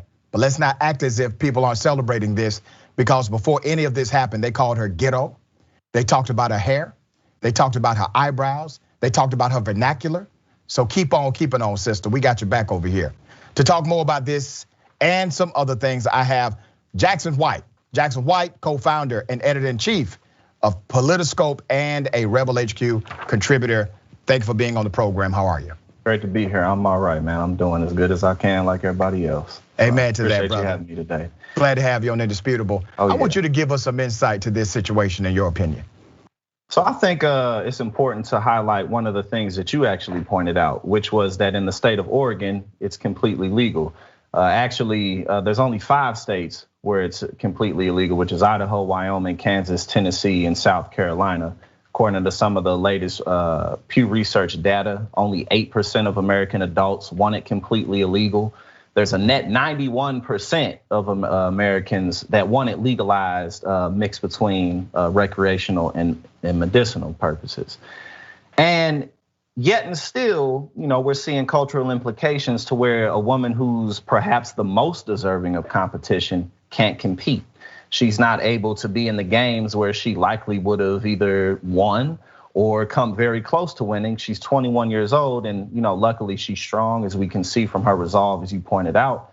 And she has plenty of fight left in her and more chances. But again, this is a great example of how, even though the cultural tides have turned on this issue, even though in most of the states, the issue has turned, we're still seeing organizations, have such power that they can rob people of opportunities that are this big for no real reason. So it's really. And man, you said something powerful at the end there, and I want to make sure people caught it. No real reason. Let me highlight that for a minute. You are talking about world-class athletes, right? World-class athletes to compete based on their mental and physical capabilities. A lot of these games require strategy, they require strength, but all of them require commitment. She has proven all of those elements, given her track record, leading her to this moment in life. Now you're telling me that something that has absolutely nothing to do with enhancing your performance artificially, something that is actually completely legal in the state that she was in, something that is now by way of public sentiment acceptable as a cultural normality in the United States of America and beyond, she is now unable to compete. Given her track record and what she has earned, she's no longer able to compete. I say the same thing, brother. No good reason. No good reason. And I think that this also highlights the power of the law, how slow it can change, and why it is therefore very important to be active, especially within your community, because that's where the most change occurs, and that's where the most inspiration and motivation comes from. That's, she comes from the area where these types of issues affect people the most. People who are in positions, who are in much higher places, as we all know, without getting all into that, substances are part of the human experience. Everyone has a vice of some sort, whether it's marijuana, whether it's alcohol, as you pointed out. It could be things that are less healthy. It could be things that are more healthy. But as we all know, being adults is not easy, and we all need something to cope, and it's just a regular part of life. And to pretend like she's supposed to just deal with the death of someone who's close to her and perform at such a high level, completely, within her own right and within her own self, would be treating her like she's not a human being. There's a massive irony here. So literally the movement to legalize marijuana in large part was based on the fact that marijuana laws, the enforcement of marijuana laws actually impacted black people in a way that created a disparity. You had over prosecution of these no violent or non-violent marijuana offenses, right? And so the movement was to make sure that in particular black folk and brown folk were not unfairly criminalized because of minor marijuana usage. So we have the movement, we're somewhat successful in the movement, and then a dear sister like Shakira Richardson, she fights hard, works hard, commits herself. She makes it out of that particular situation to a world-class stage, and the same law, the same policy that didn't get her in her neighborhood got her on the national stage, the international stage. What irony. All right, shifting gears. Karen, this is not my I wish a Karen would. You got to stick and stay for that. This is Soho Karen, okay? You remember this. This was one of those that just went super extreme viral, right? So now Karen has consequences. The Soho Karen that happened back in December of last year has been charged with a hate crime. Paceto was at the Arlo Hotel in December when she got into a confrontation with a teen, 14-year-old Keon Harold Jr., whom she accused of stealing her phone. Video shows her grabbing at him as he tried to get away. Her phone was found soon afterward in an Uber. In addition to the charge of unlawful imprisonment as a hate crime, she has been charged with aggravated harassment and endangering the welfare of a child. She has pleaded not guilty. Let me go back. Let me go to that video for the recap so you can remember what happened. Please. Show me this is my phone. Show me. No. You don't have to explain nothing to her. Take the case off. That's mine. Literally, get it back. Are you kidding me? You feel like there's only one iPhone made in the world? No. Okay, then show me the. No, you get a life over there. No, what's on your background? You better go use find my iPhone. Go do that. Find my iPhone is off. On that right now. No, you can't. No. I'm the manager of the hotel. I don't care. He will this right is my now. son. Hey, didn't you see me just come downstairs out of the elevator? I'm trying to help. Man. No, but you're not helping. I am. What you've been is disrespectful. No, I'm trying to settle the situation. My son has nothing to do with her. No. I'm trying to figure out what's going on in the lobby. Then show me the proof. No, he's not leaving. Show me the proof. Are you kidding me? You better get on. I need you away. Let's go, King. I need you away. I'm sorry. Better get on. We have what you see two black people. No, I'm not letting him walk away with my phone. Wait, don't fight. Better get on somewhere. No, please get my phone back. I cannot not have my phone. Listen, get your phone. The Karenicity runs deep in this one. She attacked the father and the son. She's going after both of them.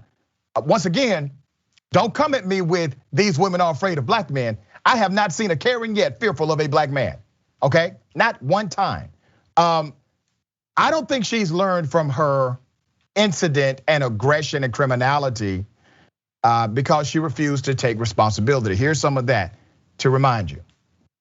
I don't feel like this one mistake does define me, but I do sincerely from the bottom of my heart apologize that if I made the son feel as if I assaulted him or if I hurt his feelings or the father's feelings. I don't believe one mistake defines anybody, but I think when I look at that particular video, you did more than just accuse him. The video seems to show that you physically attacked this young boy.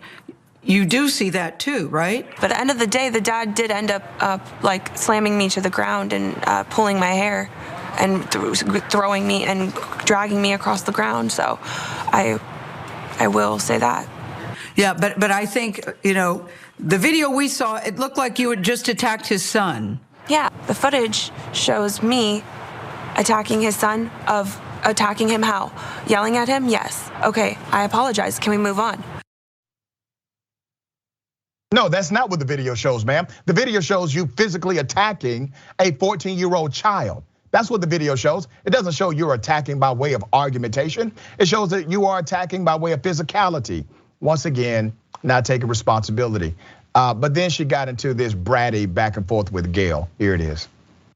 I'm a 22-year-old girl. Racism is. How is one girl accusing a guy about a phone a crime? Where is the context in that? Mia, what is the deeper Mia, story here? That's not the problem. You have to at least understand your actions that day. You seem to have attacked this little boy, this young boy, this teenager. You seem to have attacked this teenager about the phone, and then it turned out he didn't even have your phone. That's the thing. I mean, you're saying, look, I'm 22 years old. You're 22 years old, but you are old enough to know better. So I will say you're 22. I get it. Enough. The hotel did have my phone. The hotel did end up having my phone. I did get my belongings returned to me. I mean, when a Karen goes, okay, so she says she just accused somebody of having her phone that they did not have. I want you to think about this, and we're going to reverse or switch roles for a minute. A 22-year-old black man in a hotel tells a 14-year-old white girl, you have my cell phone. The parent says, no, you have the wrong person. The 14-year-old denies it. And then the 22-year-old black male decides to trap the 14-year-old white girl, grab the 14-year-old white girl, and tell the 14-year-old white girl, you're not going anywhere. You get it now? Jackson, am I seeing this wrong, brother?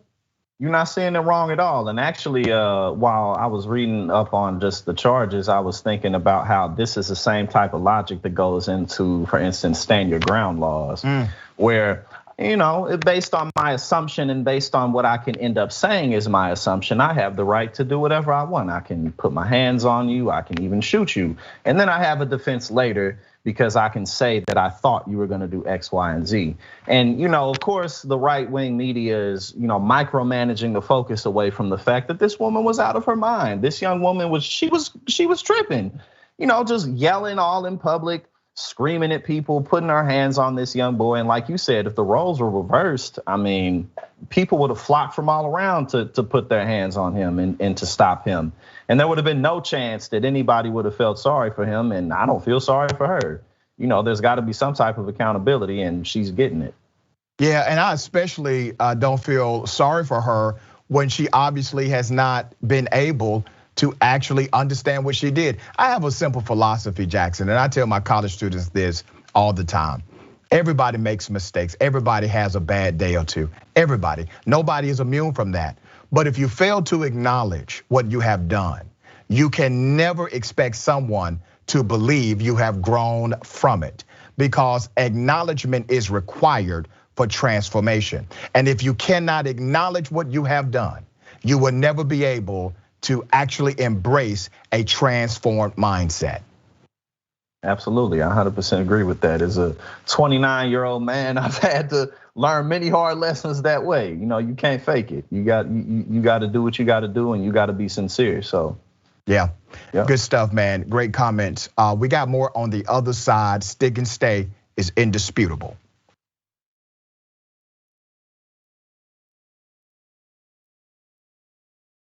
We're very honest that we're progressives. We call the Young Turks home of progressives, and we support progressive candidates. There has been this reemergence of political activism, especially among young people. This weekend was the second Women's March, both across the US and across the world. So these people are not simply marching, they're not simply talking, they're also running for office. And when they do run, they're gonna make a difference. Joe Crowley is congressman from New York. He's very powerful. Why? He raised a lot of money. But there's someone finally challenging him. We need to have representation that advocates as fiercely for working class people as possible from this seat. If candidates like Alexandria Ocasio-Cortez even get a little bit of media attention outside of what the Young Turks does, they have an excellent chance of winning. She's gonna win, she's gonna win. 68% reporting. The majority of Americans want Medicare for all. So I don't care what you and your corporate cronies want.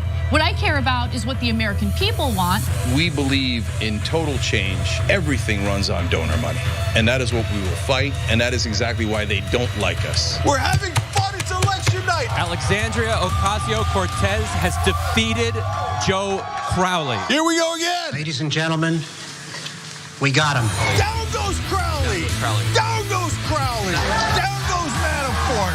Down goes Cohen. Women came out in record numbers in the primaries. They said you'll be lucky to get one candidate. We now have 12 that have won their primaries. Bezos and Amazon announcing that they are going to go to a 15-hour minimum wage. We're making progress. Let's keep going. Many of these women made history. The biggest victories, all women of color. Rashida Tlaib and Ilhan Omar, Sharice Davids and Deb Haaland. And I want to go to Congress because I want to change those things. I'm calling it.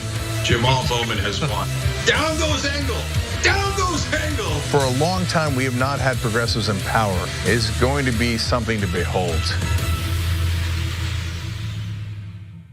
Welcome to the Happy Hour, everybody. After a week of soul-crushing news, we break out the good stuff. Good news, good videos, good people, and of course, drink good alcohol. That's the worst thing I've ever had. This is the best show.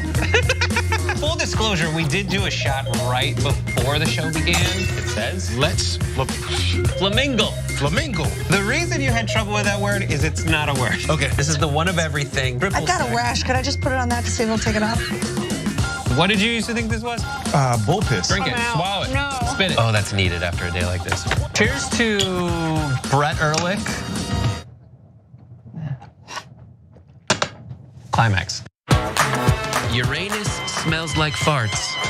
Because of course it does. This is the worst sketch ever of a perp. But guess what, ladies and gentlemen?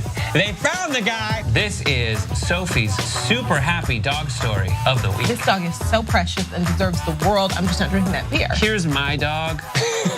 This is Onyx. Yeah, I would just say that he's exotic because he's not your traditional dog. Yeah, still 12 out of 10 because they're all good. Well, if that made you happy, just wait till you see the best thing ever of the week. There is a woman who moves like a horse. Why do I want to go home and like try this? We're actually going to show you the running butthole challenge right now. What's happening? No, that's just wrong. Every way. And we'll see you next time. Hey Dave, as you can probably see, Skype froze. Yes. Frozen crashed. You know, I'm watching that documentary on the Vietnam War, and there was a TV journalist in the middle of some tiny little village in Vietnam doing live TV as the soldiers were burning the Vietnamese huts, and it didn't crash. And that was 1965, and he was in Vietnam.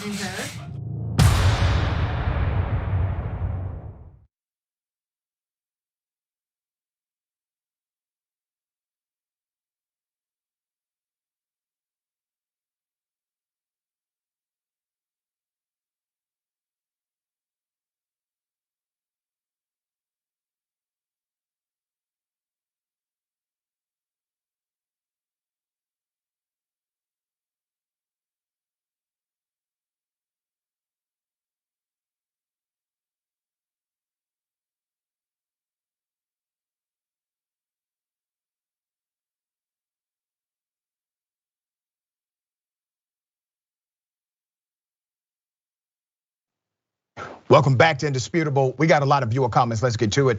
Don't forget to join the show. If you're not watching on Indisputable TYT YouTube, go there now, all right?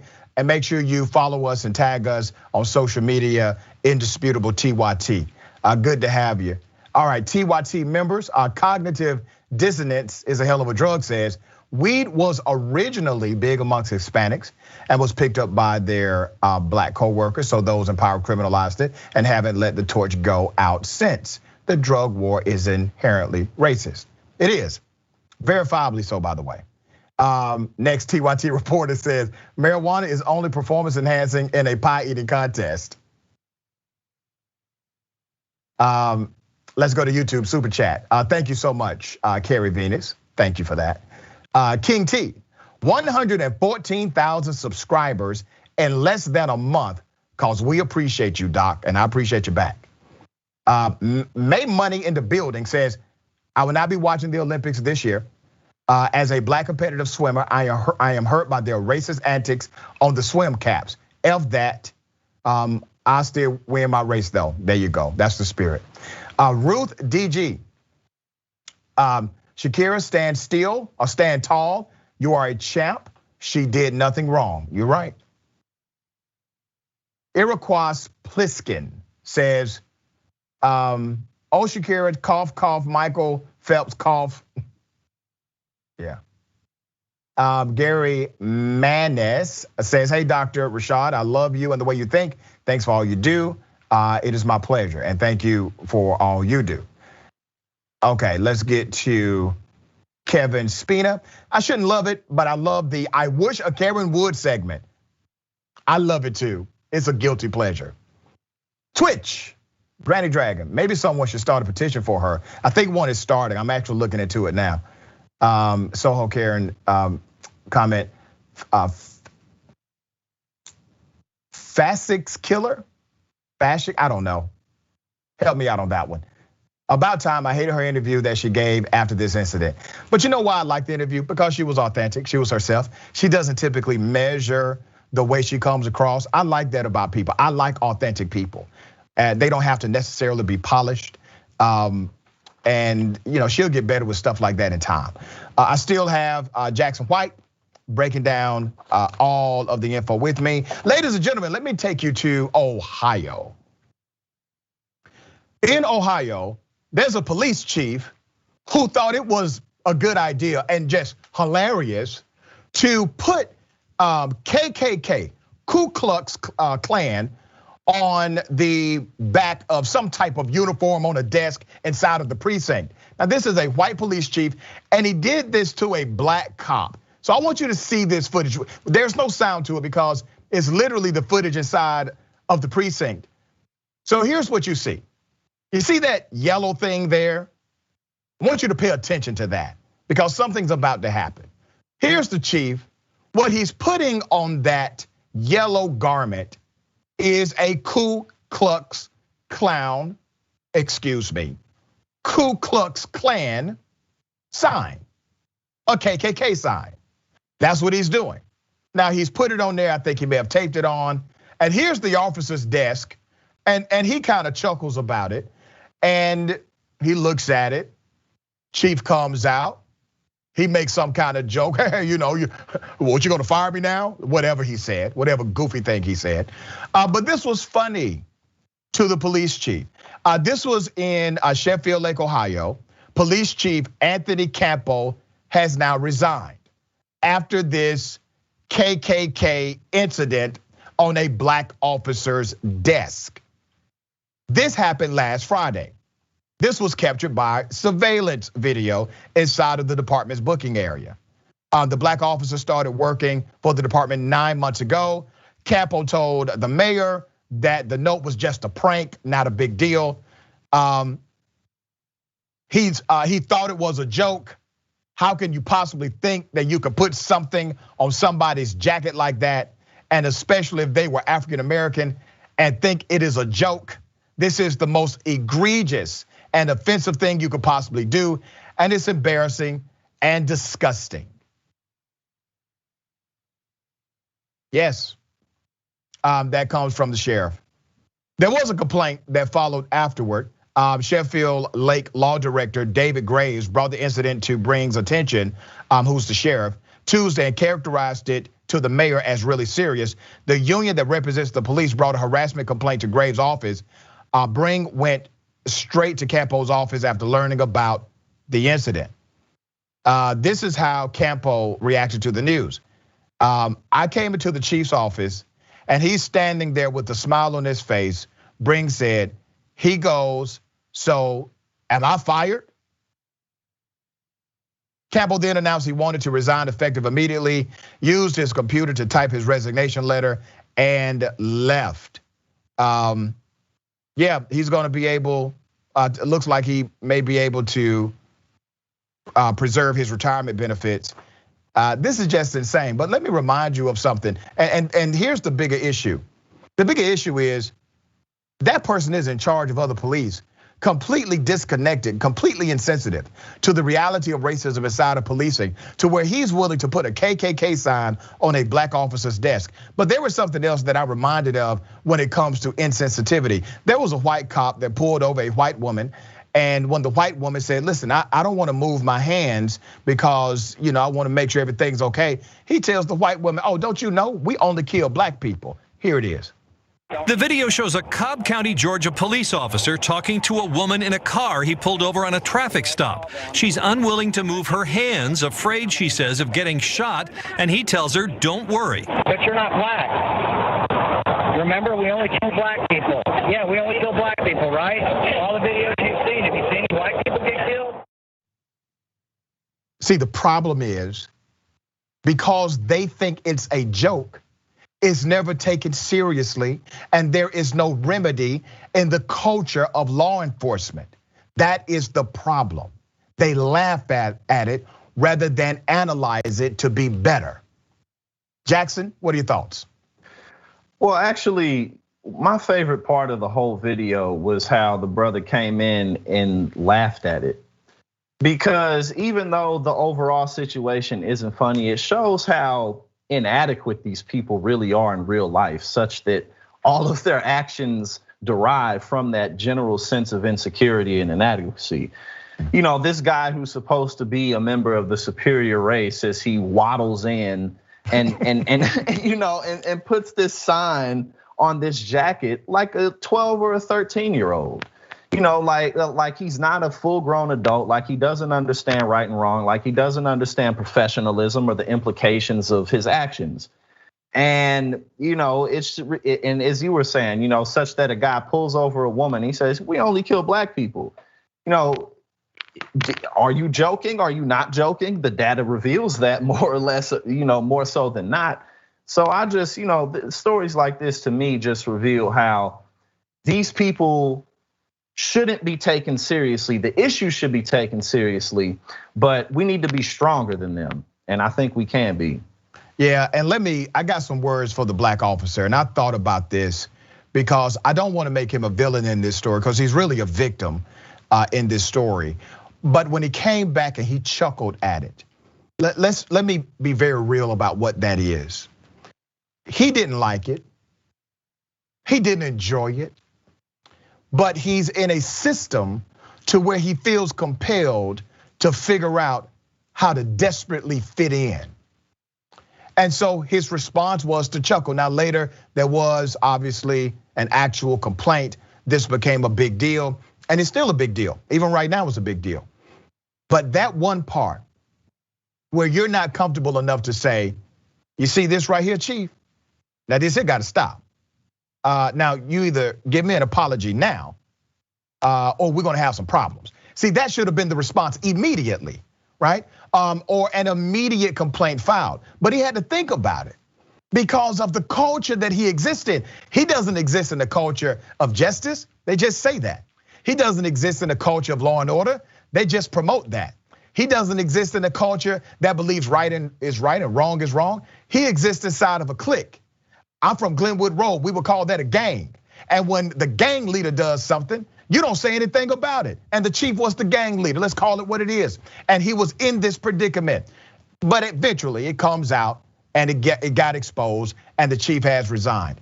But this is problematic, not only in policing, but even in corporate jobs all across this country, where you have black and brown people, you have females, you have other individuals who have historically been marginalized, who are not heard or taken seriously in the culture of that industry.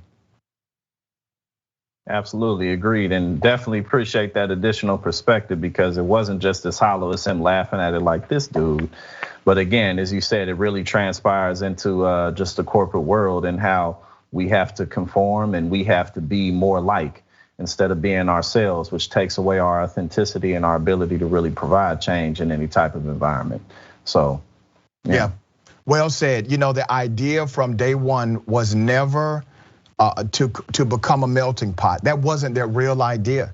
Their idea wasn't unity, it was assimilation. They didn't want you to have your differences celebrated.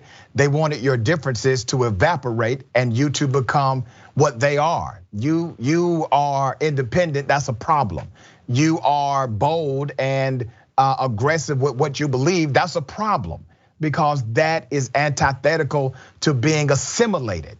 And so we're promoting diversity, true diversity in this country. Okay, ladies and gentlemen, I wish a Karen would.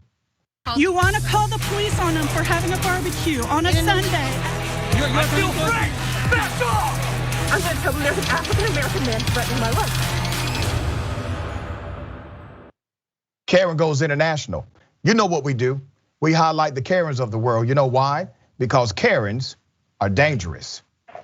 Let me introduce you to the international Irish Karen. Here's some background to this. There's a guy who is speaking Spanish. So it seems as if, according to the Irish Karens, and it's two of them, you get double dose, he should not be speaking Spanish where they are. And they have a problem with him just speaking Spanish.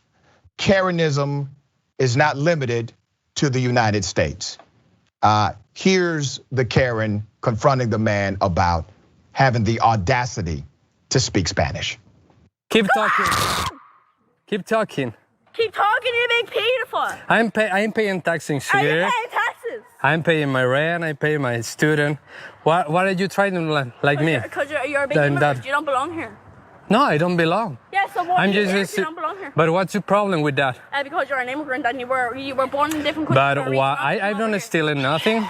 I'm paying taxes. Yeah, I'm paying.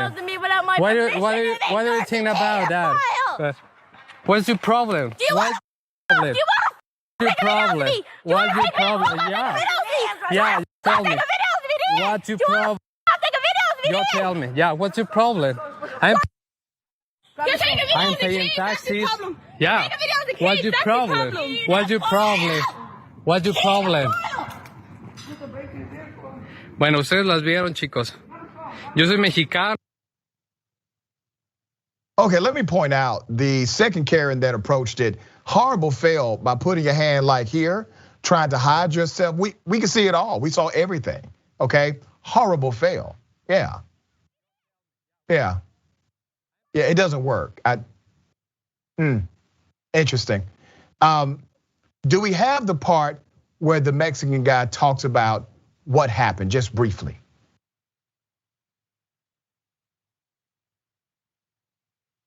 Okay, all right, we're trying to get that commentary up. So obviously, what you see is once again bigotry and racism, aggression, because a person is different, because a person is talking in their native tongue. It creates this kind of reaction from two, not one, but two individuals who just don't like it. Jackson? I think that this really highlights how people are people everywhere. And no matter what time period you look at, we've always primarily pretty much been the same.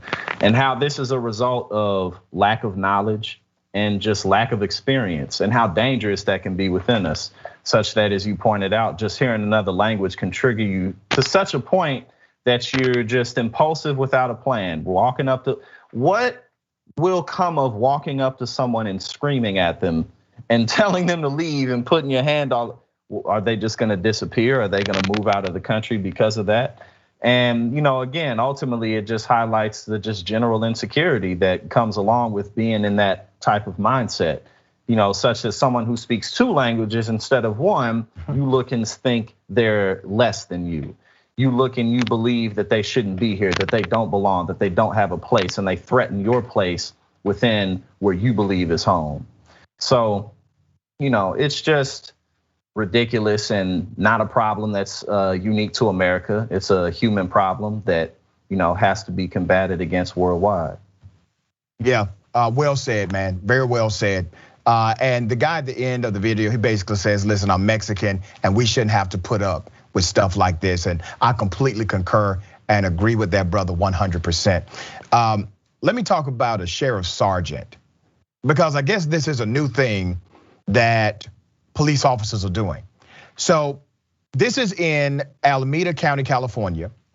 A sheriff's sergeant blasted Taylor Swift's Blank Space in a clear attempt to keep any recording of him from being uploaded to YouTube. So as you know, YouTube has these copyright and trademark rules as it relates to music. So he's being recorded and he decides to take his cell phone and he cranks up the Taylor Swift music, places it on his body and just lets it play because he wants to make sure, and he said it, he wants to make sure that nobody can upload the recording on YouTube. Now here's the problem I have with that. You are a taxpayer funded government worker. You are on the job.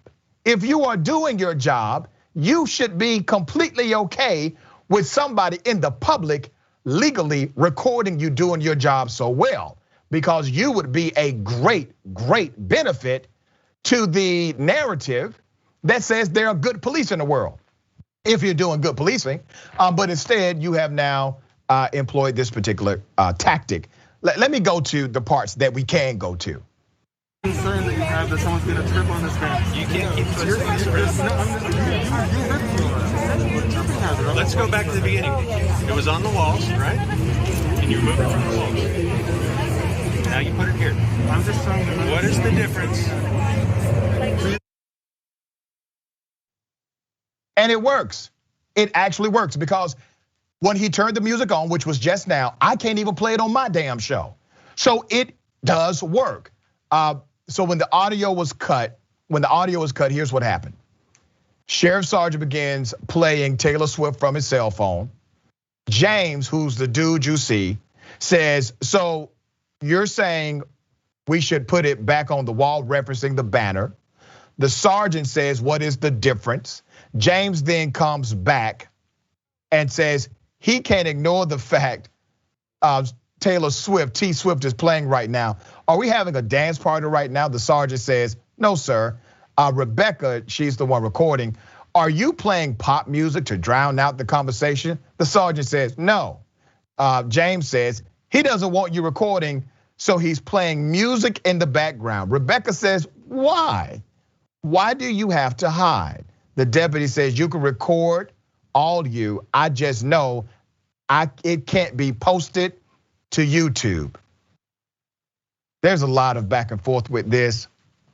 The Alameda County Sheriff's Office, they are now investigating the matter. When asked about the video, a spokesperson for the Sheriff's Office, Sergeant Ray Kelly, said that both the video and complaints have been sent to an internal affairs unit for investigation. While the office has no policy that governs whether you can play Taylor Swift or music in an attempt to censor YouTube content from a public encounter, Kelly said personnel will be made aware that is not acceptable moving forward. We'll see what happens. But once again, people wonder, why do folks get upset at police officers? Because not just the horrible bad apples that exist, but because of stuff like this. Really? This is how you play games with citizens that you're sworn to protect and serve? Jackson, what are your thoughts? Well, when you really, as you can't play it on this channel or else things will be demonetized and taken down. You know, when you look at that video in its entirety, he looks like he thinks he's so clever and like they just got you. And he can't help but hide that energy and that feeling while he's in a position of authority that can shoot you and get away with it more so than not. And you know, this really highlights how authority of any kind will not and does not go down easily. Law enforcement in this country has the capability to frame people. It has the capability to coerce people. It has the capability to take people's lives and get away with it. And they're well aware that there's a growing sentiment that there needs to be more levers of balance and responsibility within the system. And methods like this are being taken just so that you can't even put them on YouTube, because that shows that they're well aware of what they do. And yeah, so it's really a shame, but it's a dangerous shame. Yeah, he's going on YouTube today though. I guarantee you he will be on my YouTube channel today for everybody's viewing pleasure. Brother, it has been remarkable having you on Indisputable. Tell people how they can follow you, follow your work. Oh yeah, I'm the co-founder, editor-in-chief of Politiscope. It's an app that helps you understand who's in office, what they vote for, how that legislation affects your life. We help people register to vote. We help people participate in the process, and we got some great features coming soon. Follow us at Politiscope app on Twitter and Instagram. Download the app, available on iOS and Android devices. It's been great being on here with you as well, Dr. Richie, and look forward to doing more work with you in the future. Same here. Thank you, Jackson. I appreciate you, brother. All right. We got more on the other side. Stick and stay. It's Indisputable.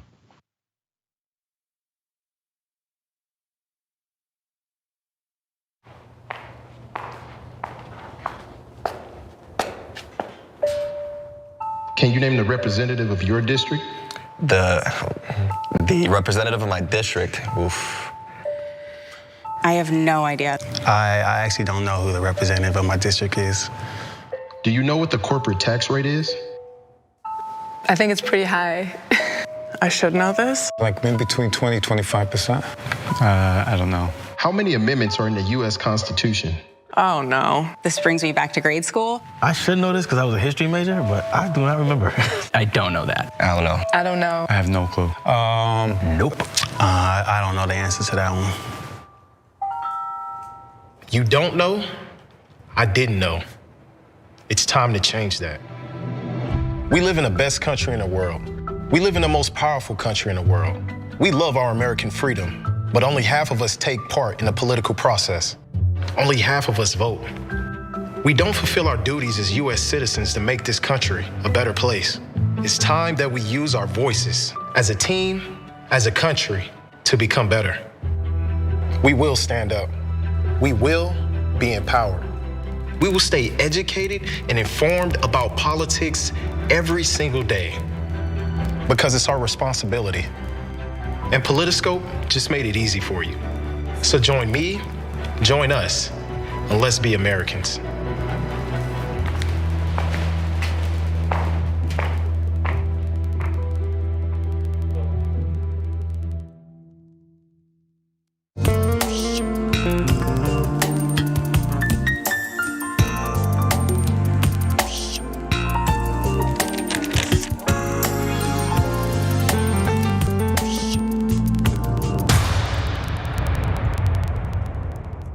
How in the world are you going to get the right to vote if you don't already have the right to vote?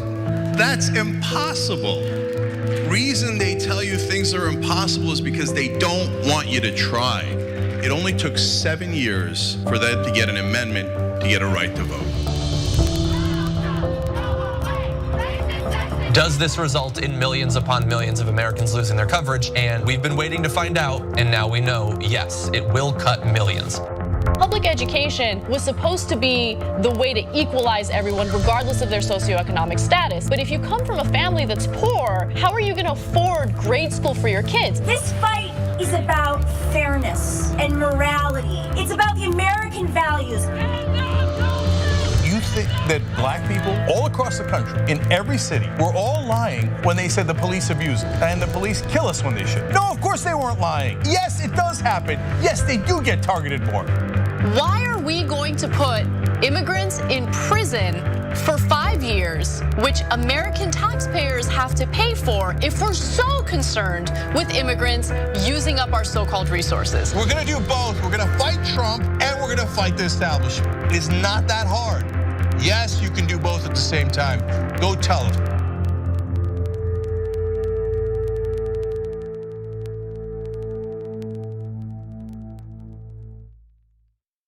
ShopTYT.com has new shirts like this one. And you're thinking, Cenk, what is that one? I can't see it other than the black. Yes, so I'll show it to you.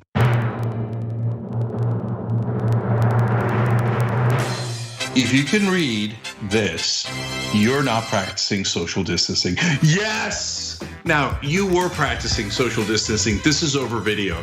But overall, you get it. ShopTYT.com.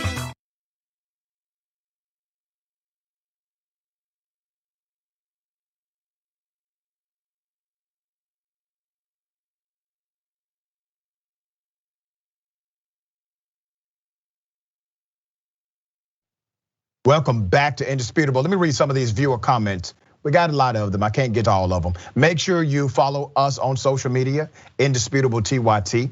TYT member Cognitive Dissonance is a hell of a drug says, I can only imagine the black officer laughing because of the power imbalance. Quote, ha ha ha, racism.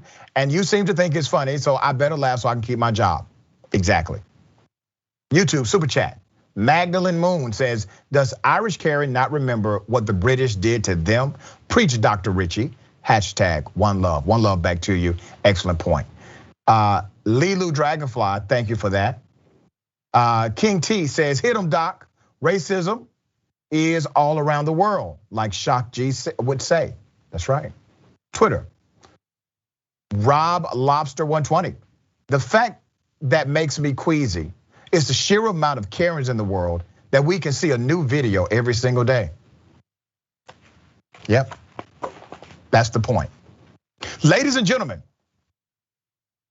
I have a remarkable guest on the show, Liz Winstead, Daily Show co-creator and founder of Abortion Access Front.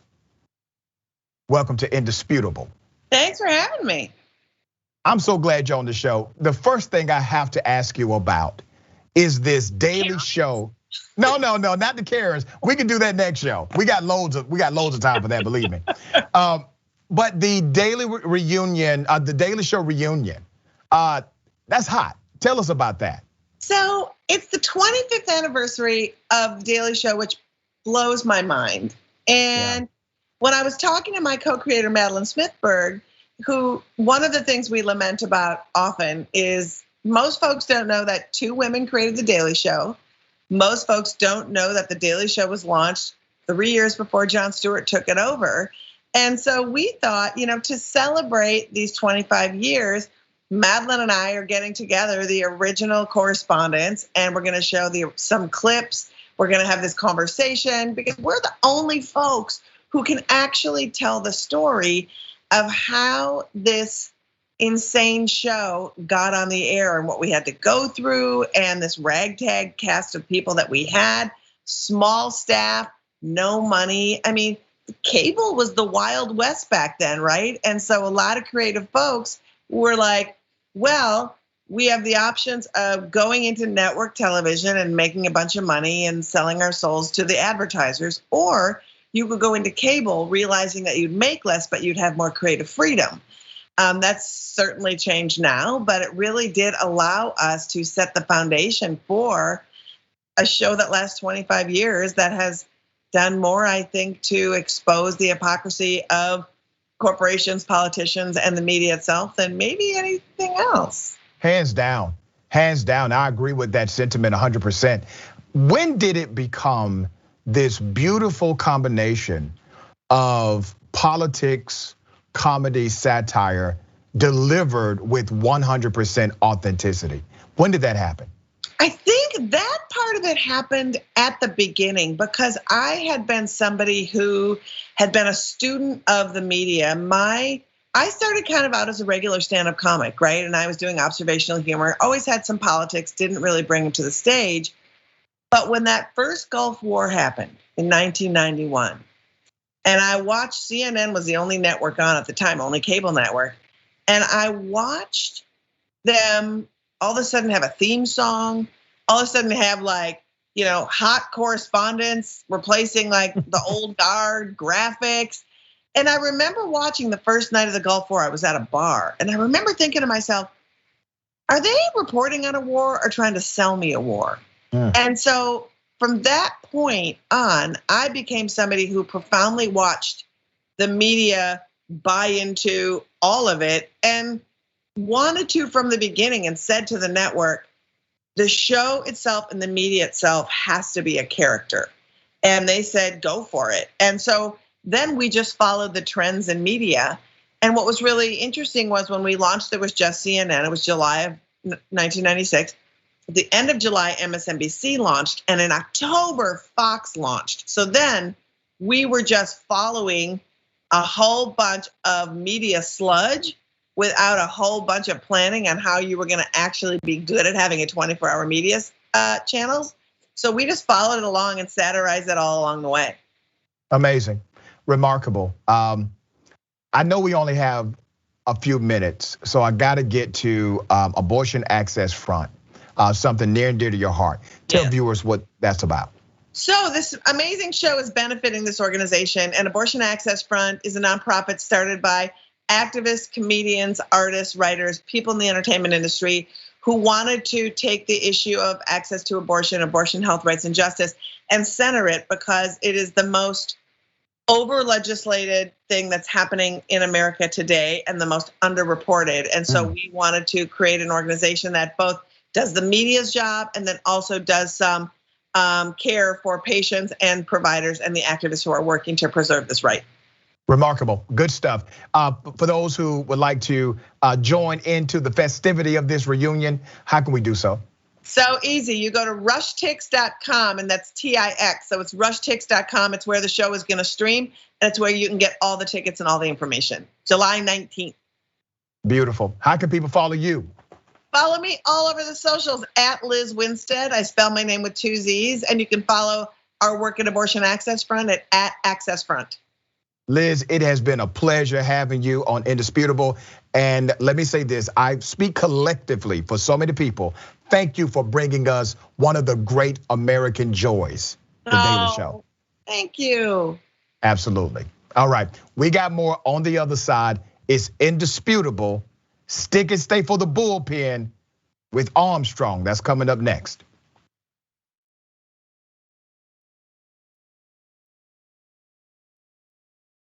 You know, old school's pitched to me from Jank. It'll just be me, you, Jesus, Ben, and maybe Michael. And we're like, okay, cool. I can do that every week. As you can see, me, Jesus, Ben. When you make the order, it says, don't exceed $20.01. So I'll just order literally anything to get it as close to that as I possibly can. I'm sorry that I ordered $45 worth of food and got an email saying, sir, would you like to rethink that? What are you talking about? I was in hell. I was just like, oh my God, the theater's empty, nobody's here.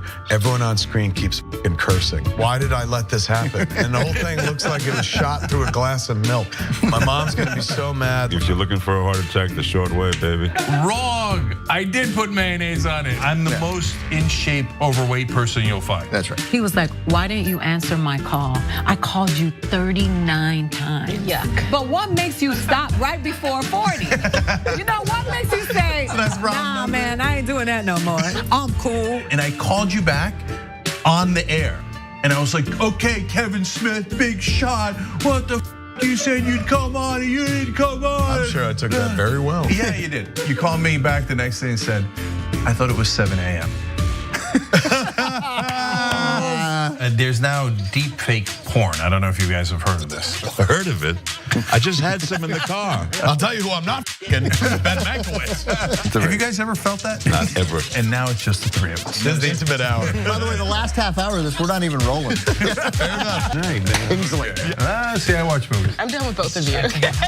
Once Craig starts laughing, I can't stop. And I was just gonna ask you about getting high. Snoogans, Snoochie Boochies. And members, of course, you can get the whole damn thing. TYT.com, join and free trial. I'm old school with the old folks. John, come back. Electric cars are awesome, but they aren't the best tool for every job. You can't park them on the edge of the sidewalk while you run into the store for a few things. On top of that, an electric car is just financially out of reach for many people. That's where Zoom electric scooters come in. When I say electric scooter, I'm talking about small motorcycles with space in front of you to put your feet. The Zoom scooter has a range of 60 miles, offers a smooth ride up to 40 miles per hour, and can be charged from any electrical outlet. Start saving on gas while reducing your carbon footprint. To find out more, go to tyt.com/Zoom. Enter the code TYT50 to get an additional discount. I'm Brett. I would like to refer to this segment as the Do I Still Have This Talent show. So I want to see if I can play harmonica without my hands.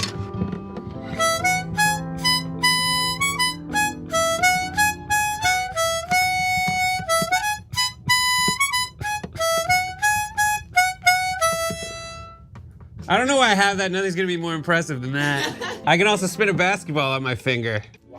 While drinking. I'm gonna spin a basketball on my finger while drinking apple juice. You can do this, dude. It's also flat. I don't know if that helps or hurts. And it seems to be somewhat wobbly. Ta-da!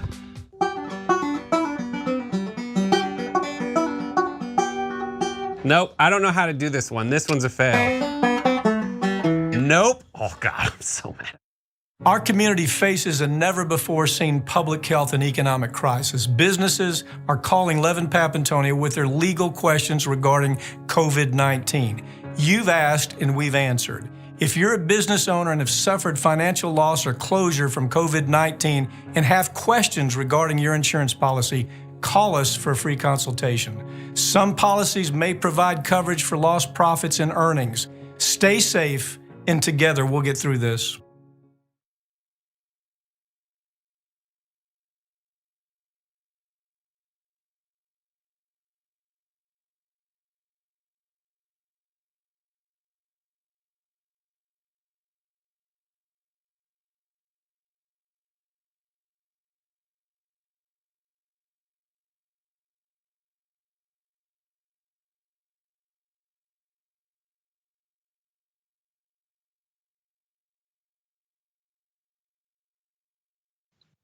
Welcome back to Indisputable. Let me read some of these viewer comments. Remember to follow us on Indisputable TYT, Indisputable TYT. Join that YouTube page. We're at 114,000 subscribers. We're 3-4 weeks in. We're now going after 200,000, obviously. All right. Let's go to Twitch. Dragon Penny says, thanks, Doc, for bringing Liz on the show. I did not know her story. Amazing. It is amazing. I'm gonna try this one. Tahira Kathleen. If I got that right, I deserve points. All right. This is a very important nonprofit, and please support it. It is a very important nonprofit. You are completely correct. Okay, ladies and gentlemen, welcome to the bullpen.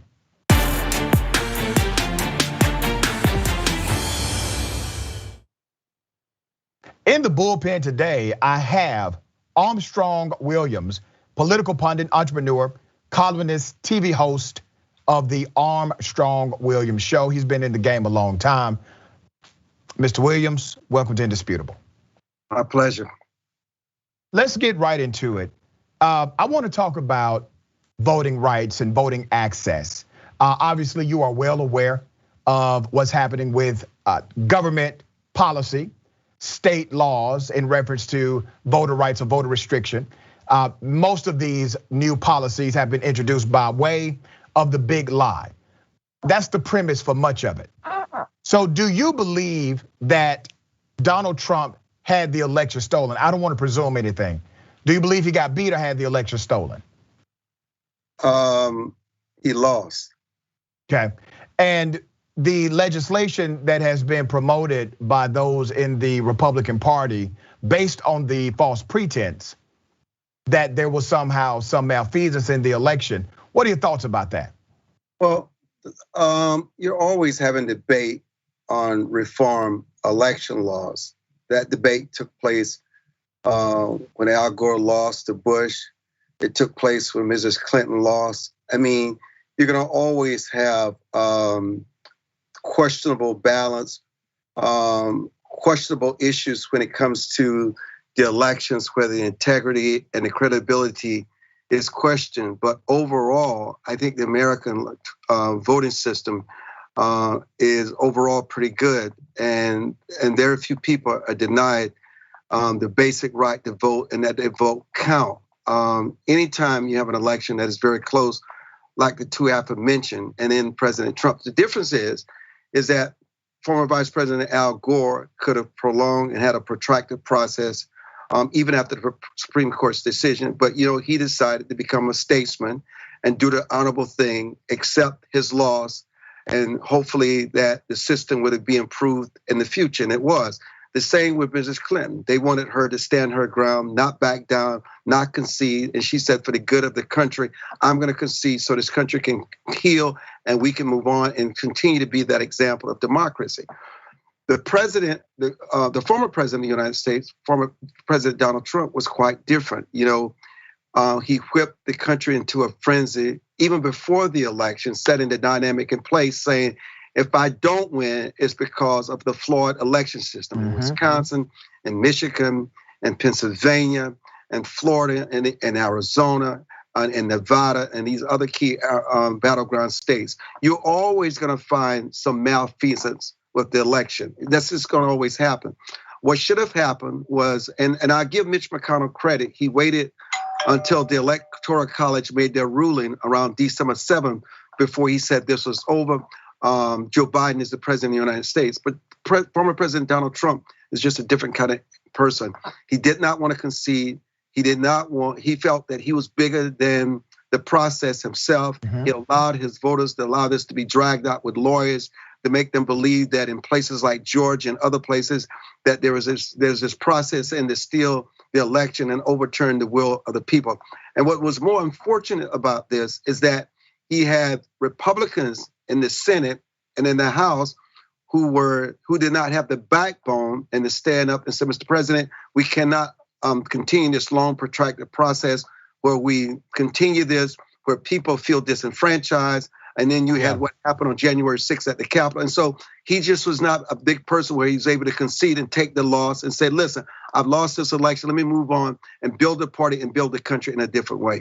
Armstrong, you and I, we agree on more today than we probably did 5 years ago. And it's quite ironic. I don't agree with conservative policy typically, okay? But let's talk about some things we do agree on. We agree that Donald Trump set the trap basically, because he was saying the same thing when he ran for president the first time. He was saying, listen, if I don't win, it's rigged against me.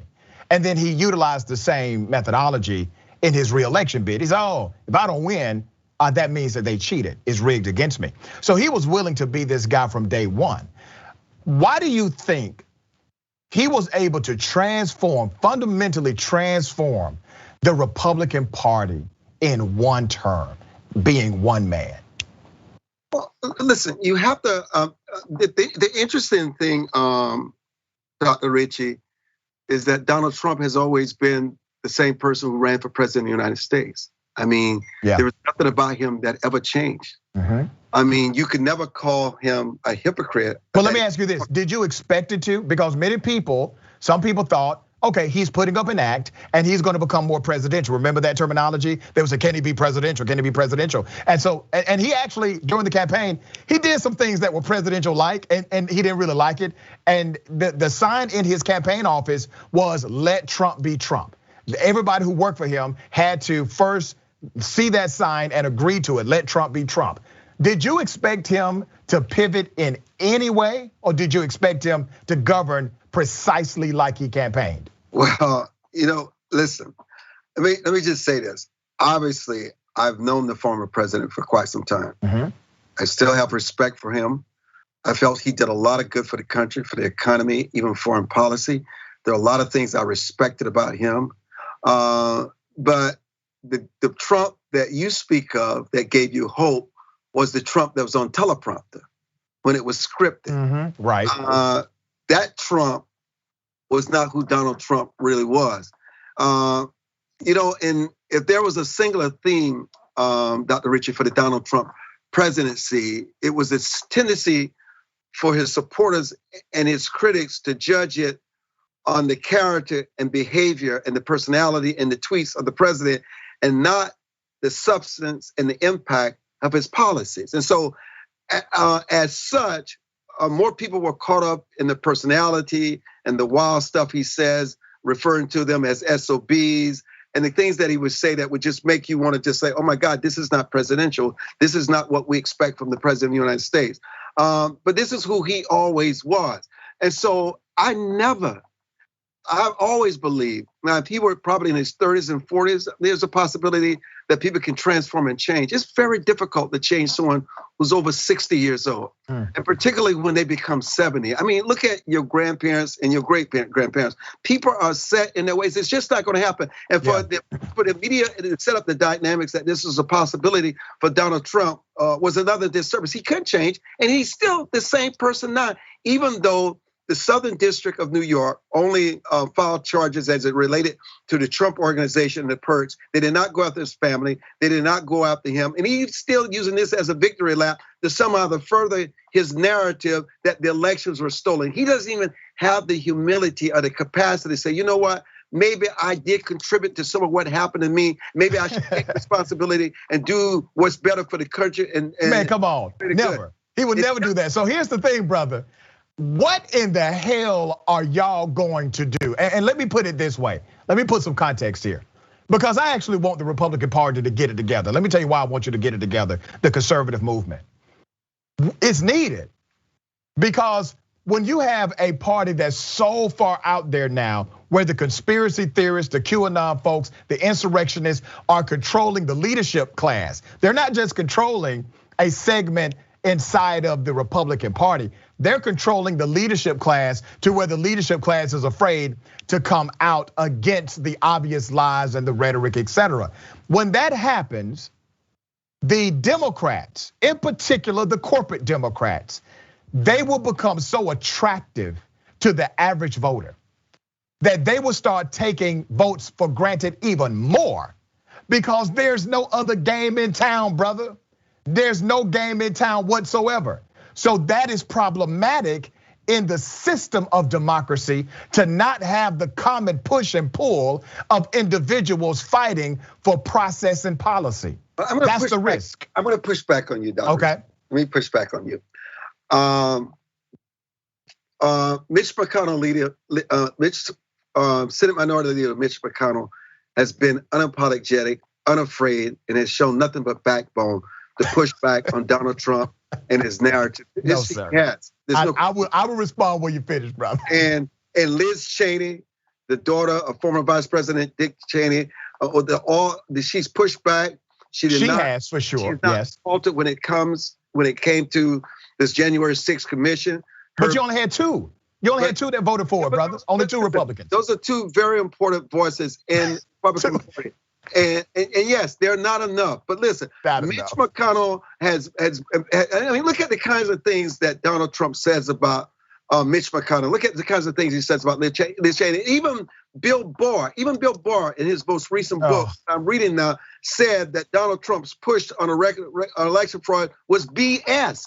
He said, right, yes, but he didn't say it while he was Department of Justice. He said it, but he eventually said, right, he said it when he was no longer getting a paycheck. You're right, Armstrong. When that paycheck stopped being signed, brother, he did say it. You're correct, brother. He said John Bolton has never backed down from pushing back on Donald Trump. Okay, let me respond to some of this. Okay. Let me respond to some of this. First of all, John Bolton went on Fox News for a whole damn year interviewing to become a worker under Donald Trump, because I think Bolton is a smart dude, by the way, but he has not found a brown country he does not want to bomb. That's who John Bolton is.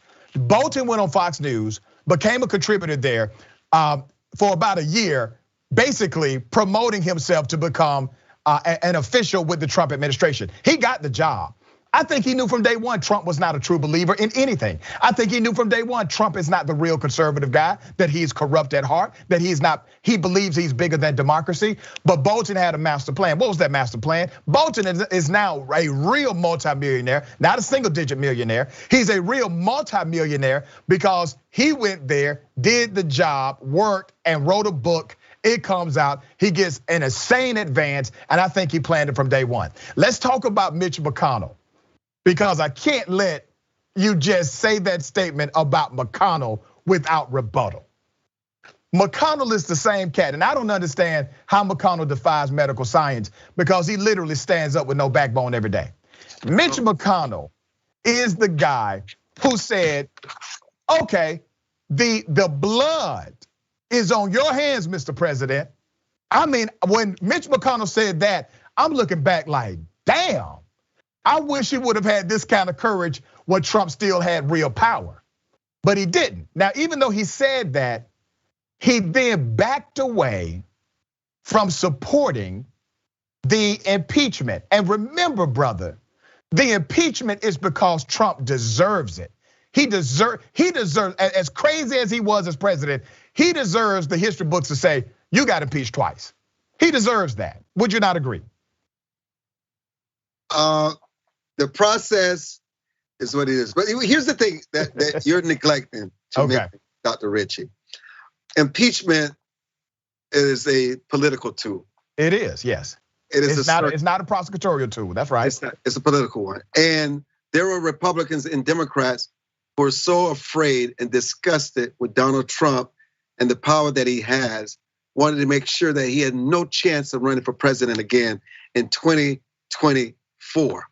And so yes, Donald Trump has a lot of sway over the Republican Party. He still has a lot of sway or someone like Kevin McCarthy, even though Kevin McCarthy talked about that troubling conversation he had with him on January 6th when they were inside of the Capitol and he was trying to get the president to go on national TV to ask his supporters to back down because they felt very threatened. And they mentioned the fact that his vice president was in the US Capitol and the president never asked how he was doing. And still yet, even after all that, where it's revealed to him some of the character of the president, he still tries to find a way to support him. But I just want to say this. I want to come back to Mitch McConnell because you asked a very important question, Dr. Ritchie. And I think we should have these discussions because listen, all conservatives, I'm a conservative, I'm a third generation Republican, but listen, you cannot grow the party. And remember this, it's gonna take 2 to 3 election cycles before Donald Trump's personality is completely eliminated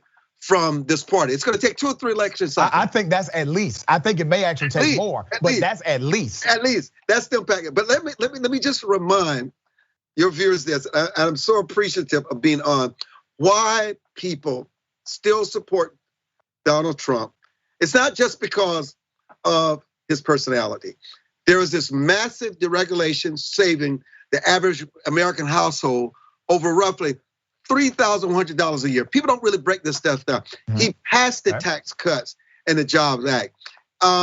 He took America out of the Paris Climate Accord, no matter whether you agree with it or not, and he also took them out of the Iran nuclear deal. He built up the American military. He recognized Jerusalem as the capital of Israel.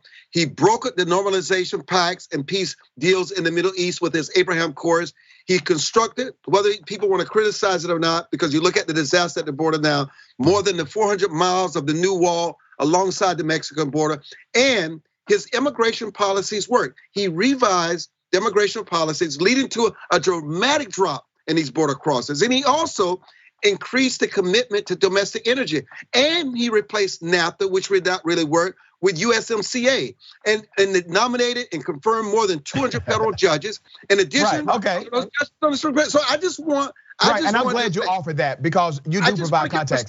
And Armstrong, I respect the fact because you got a whole lot of Republicans, they don't know what you just said. I mean, they support him, but you actually bring some policy dynamic to the table. So let me give you a rebuttal to some of that policy dynamic. Some of that stuff I just completely disagree with based on a policy core, but there are people on your side of the political aisle they completely agree with, right? So that's the reason why they are excited, in part, to vote for this individual based on personality, as well as some of those policies that I believe take us the wrong way. Let's be clear about some policy that impacted black folk. He signed this executive action that said we're gonna increase funding for HBCUs in a record way. Well, that mandate never got properly funded. I'm a graduate of an HBCU. I lecture at an HBCU. I got a doctorate from an HBCU. Those presidents of those HBCUs who were used as a photo op had to say in secret, this administration did not help us. Now, in fairness, neither did President Obama. I've said on my radio show, President Obama was no friend of HBCUs, but neither was Trump. He simply proclaimed to be. He also defunded the federal TRIO program. What is the federal TRIO program? And I know you know this, brother. Educational Talent Search and Upward Bound. Those programs are used significantly by HBCUs to be conduits for underserved communities and black students getting into college for the first time. He defunded that program. That was a huge blow. That grant money was required, the lifeline for many HBCUs around the country. And let's talk about criminal justice reform, because people like to talk about the act that he signed, which was a continuation of what President Obama did. Obama just didn't do it all the way, and he should have. So I can be critical of that. But on the other side of that act was him defunding reentry programs through the federal government, him eliminating the federal Pell Grant inside of federal prisons, him doubling down to protect federal prisons in the United States of America and not to eliminate them. And let's talk about household median income. Household median income for black families actually decreased under Trump, as well as home ownership for blacks. Now, did black people have more technical employment under Trump? Yes, but the number was trajecting in the right direction in the first place. But let's be clear about their ability to pay wages. While they had more technical employment, that was based on a U3 rating system rather than the U6 rating system. The Trump administration used a U3 rating system that said, based on every 30-day survey, if you worked 1 hour in 30 days, the administration reported that you were employed. A U6 rating system contextualizes the data and says it's seasonal, it's contractual, it pays the bills or not. But they use the U3 system. But go ahead, brother, I'll let you respond. But I think you said something that's even deeper than the understanding that you're conveying here. And whether it was the Obama administration or the Bush administration or the Trump administration or the Biden administration now, if you're on the bottom rung of the economic ladder, if you're already poor and disenfranchised, whether you lived in Appalachia, whether you lived in the inner city, whether you live in the deep South, those policies and those programs are going to impact you more so than anyone else.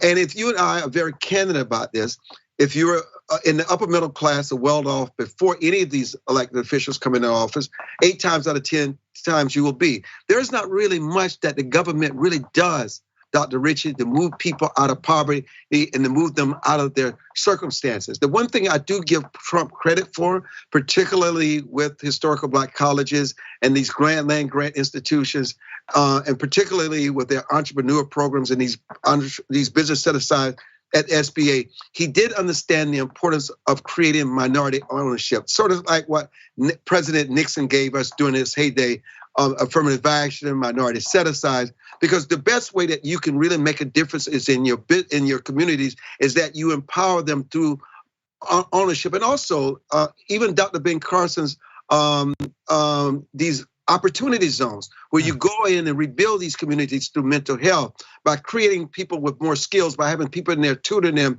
and going back to this sort of this vocational school, because not everyone is cut out to go to a 4-year college, but there are skills that they need to learn. So yes, we can always piecemeal with past administrations on things that may have benefited the poor or may not have, but in all reality, the government really doesn't do much to change the direction. Well, let me give some rebuttal to that. Let me give a little rebuttal to that, because what you just named is a government program. Opportunity Zones is a government program. It creates a tax abatement to allow investors to come in at a reduced tax rate to invest in the local community. Well, if you do it incorrectly, you can artificially inflate the property value around you, and it leads to gentrification or displacement. So you have to be thoughtful about how you implement that government program. So you can't say government can't do much when you just named a government program that can do a lot, right? So my second point. Let me respond to that. Go ahead. The government is well-intentioned. Okay. There's some things that the government does get right. We agree. Okay. Let me read some overall stats about, and this is a 30-year collection of Democratic presidents and their policies versus a 30-year collection of Republicans and leadership presidents and their policies. Under Democratic presidents, black families' incomes grew an average of $895 a year, but grew only by $142 under Republican presidents.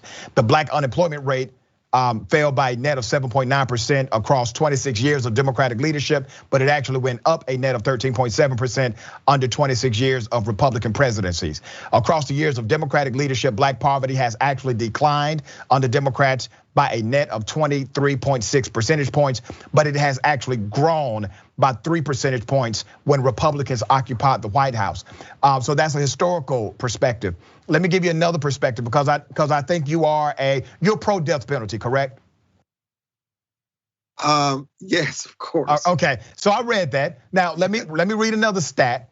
If you're pro-death penalty, brother, I want you to just consider something.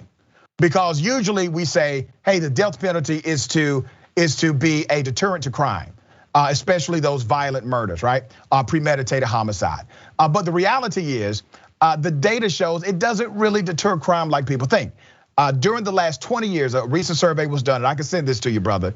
The homicide rate in states with the death penalty has been 48 to 101% higher than states without the death penalty.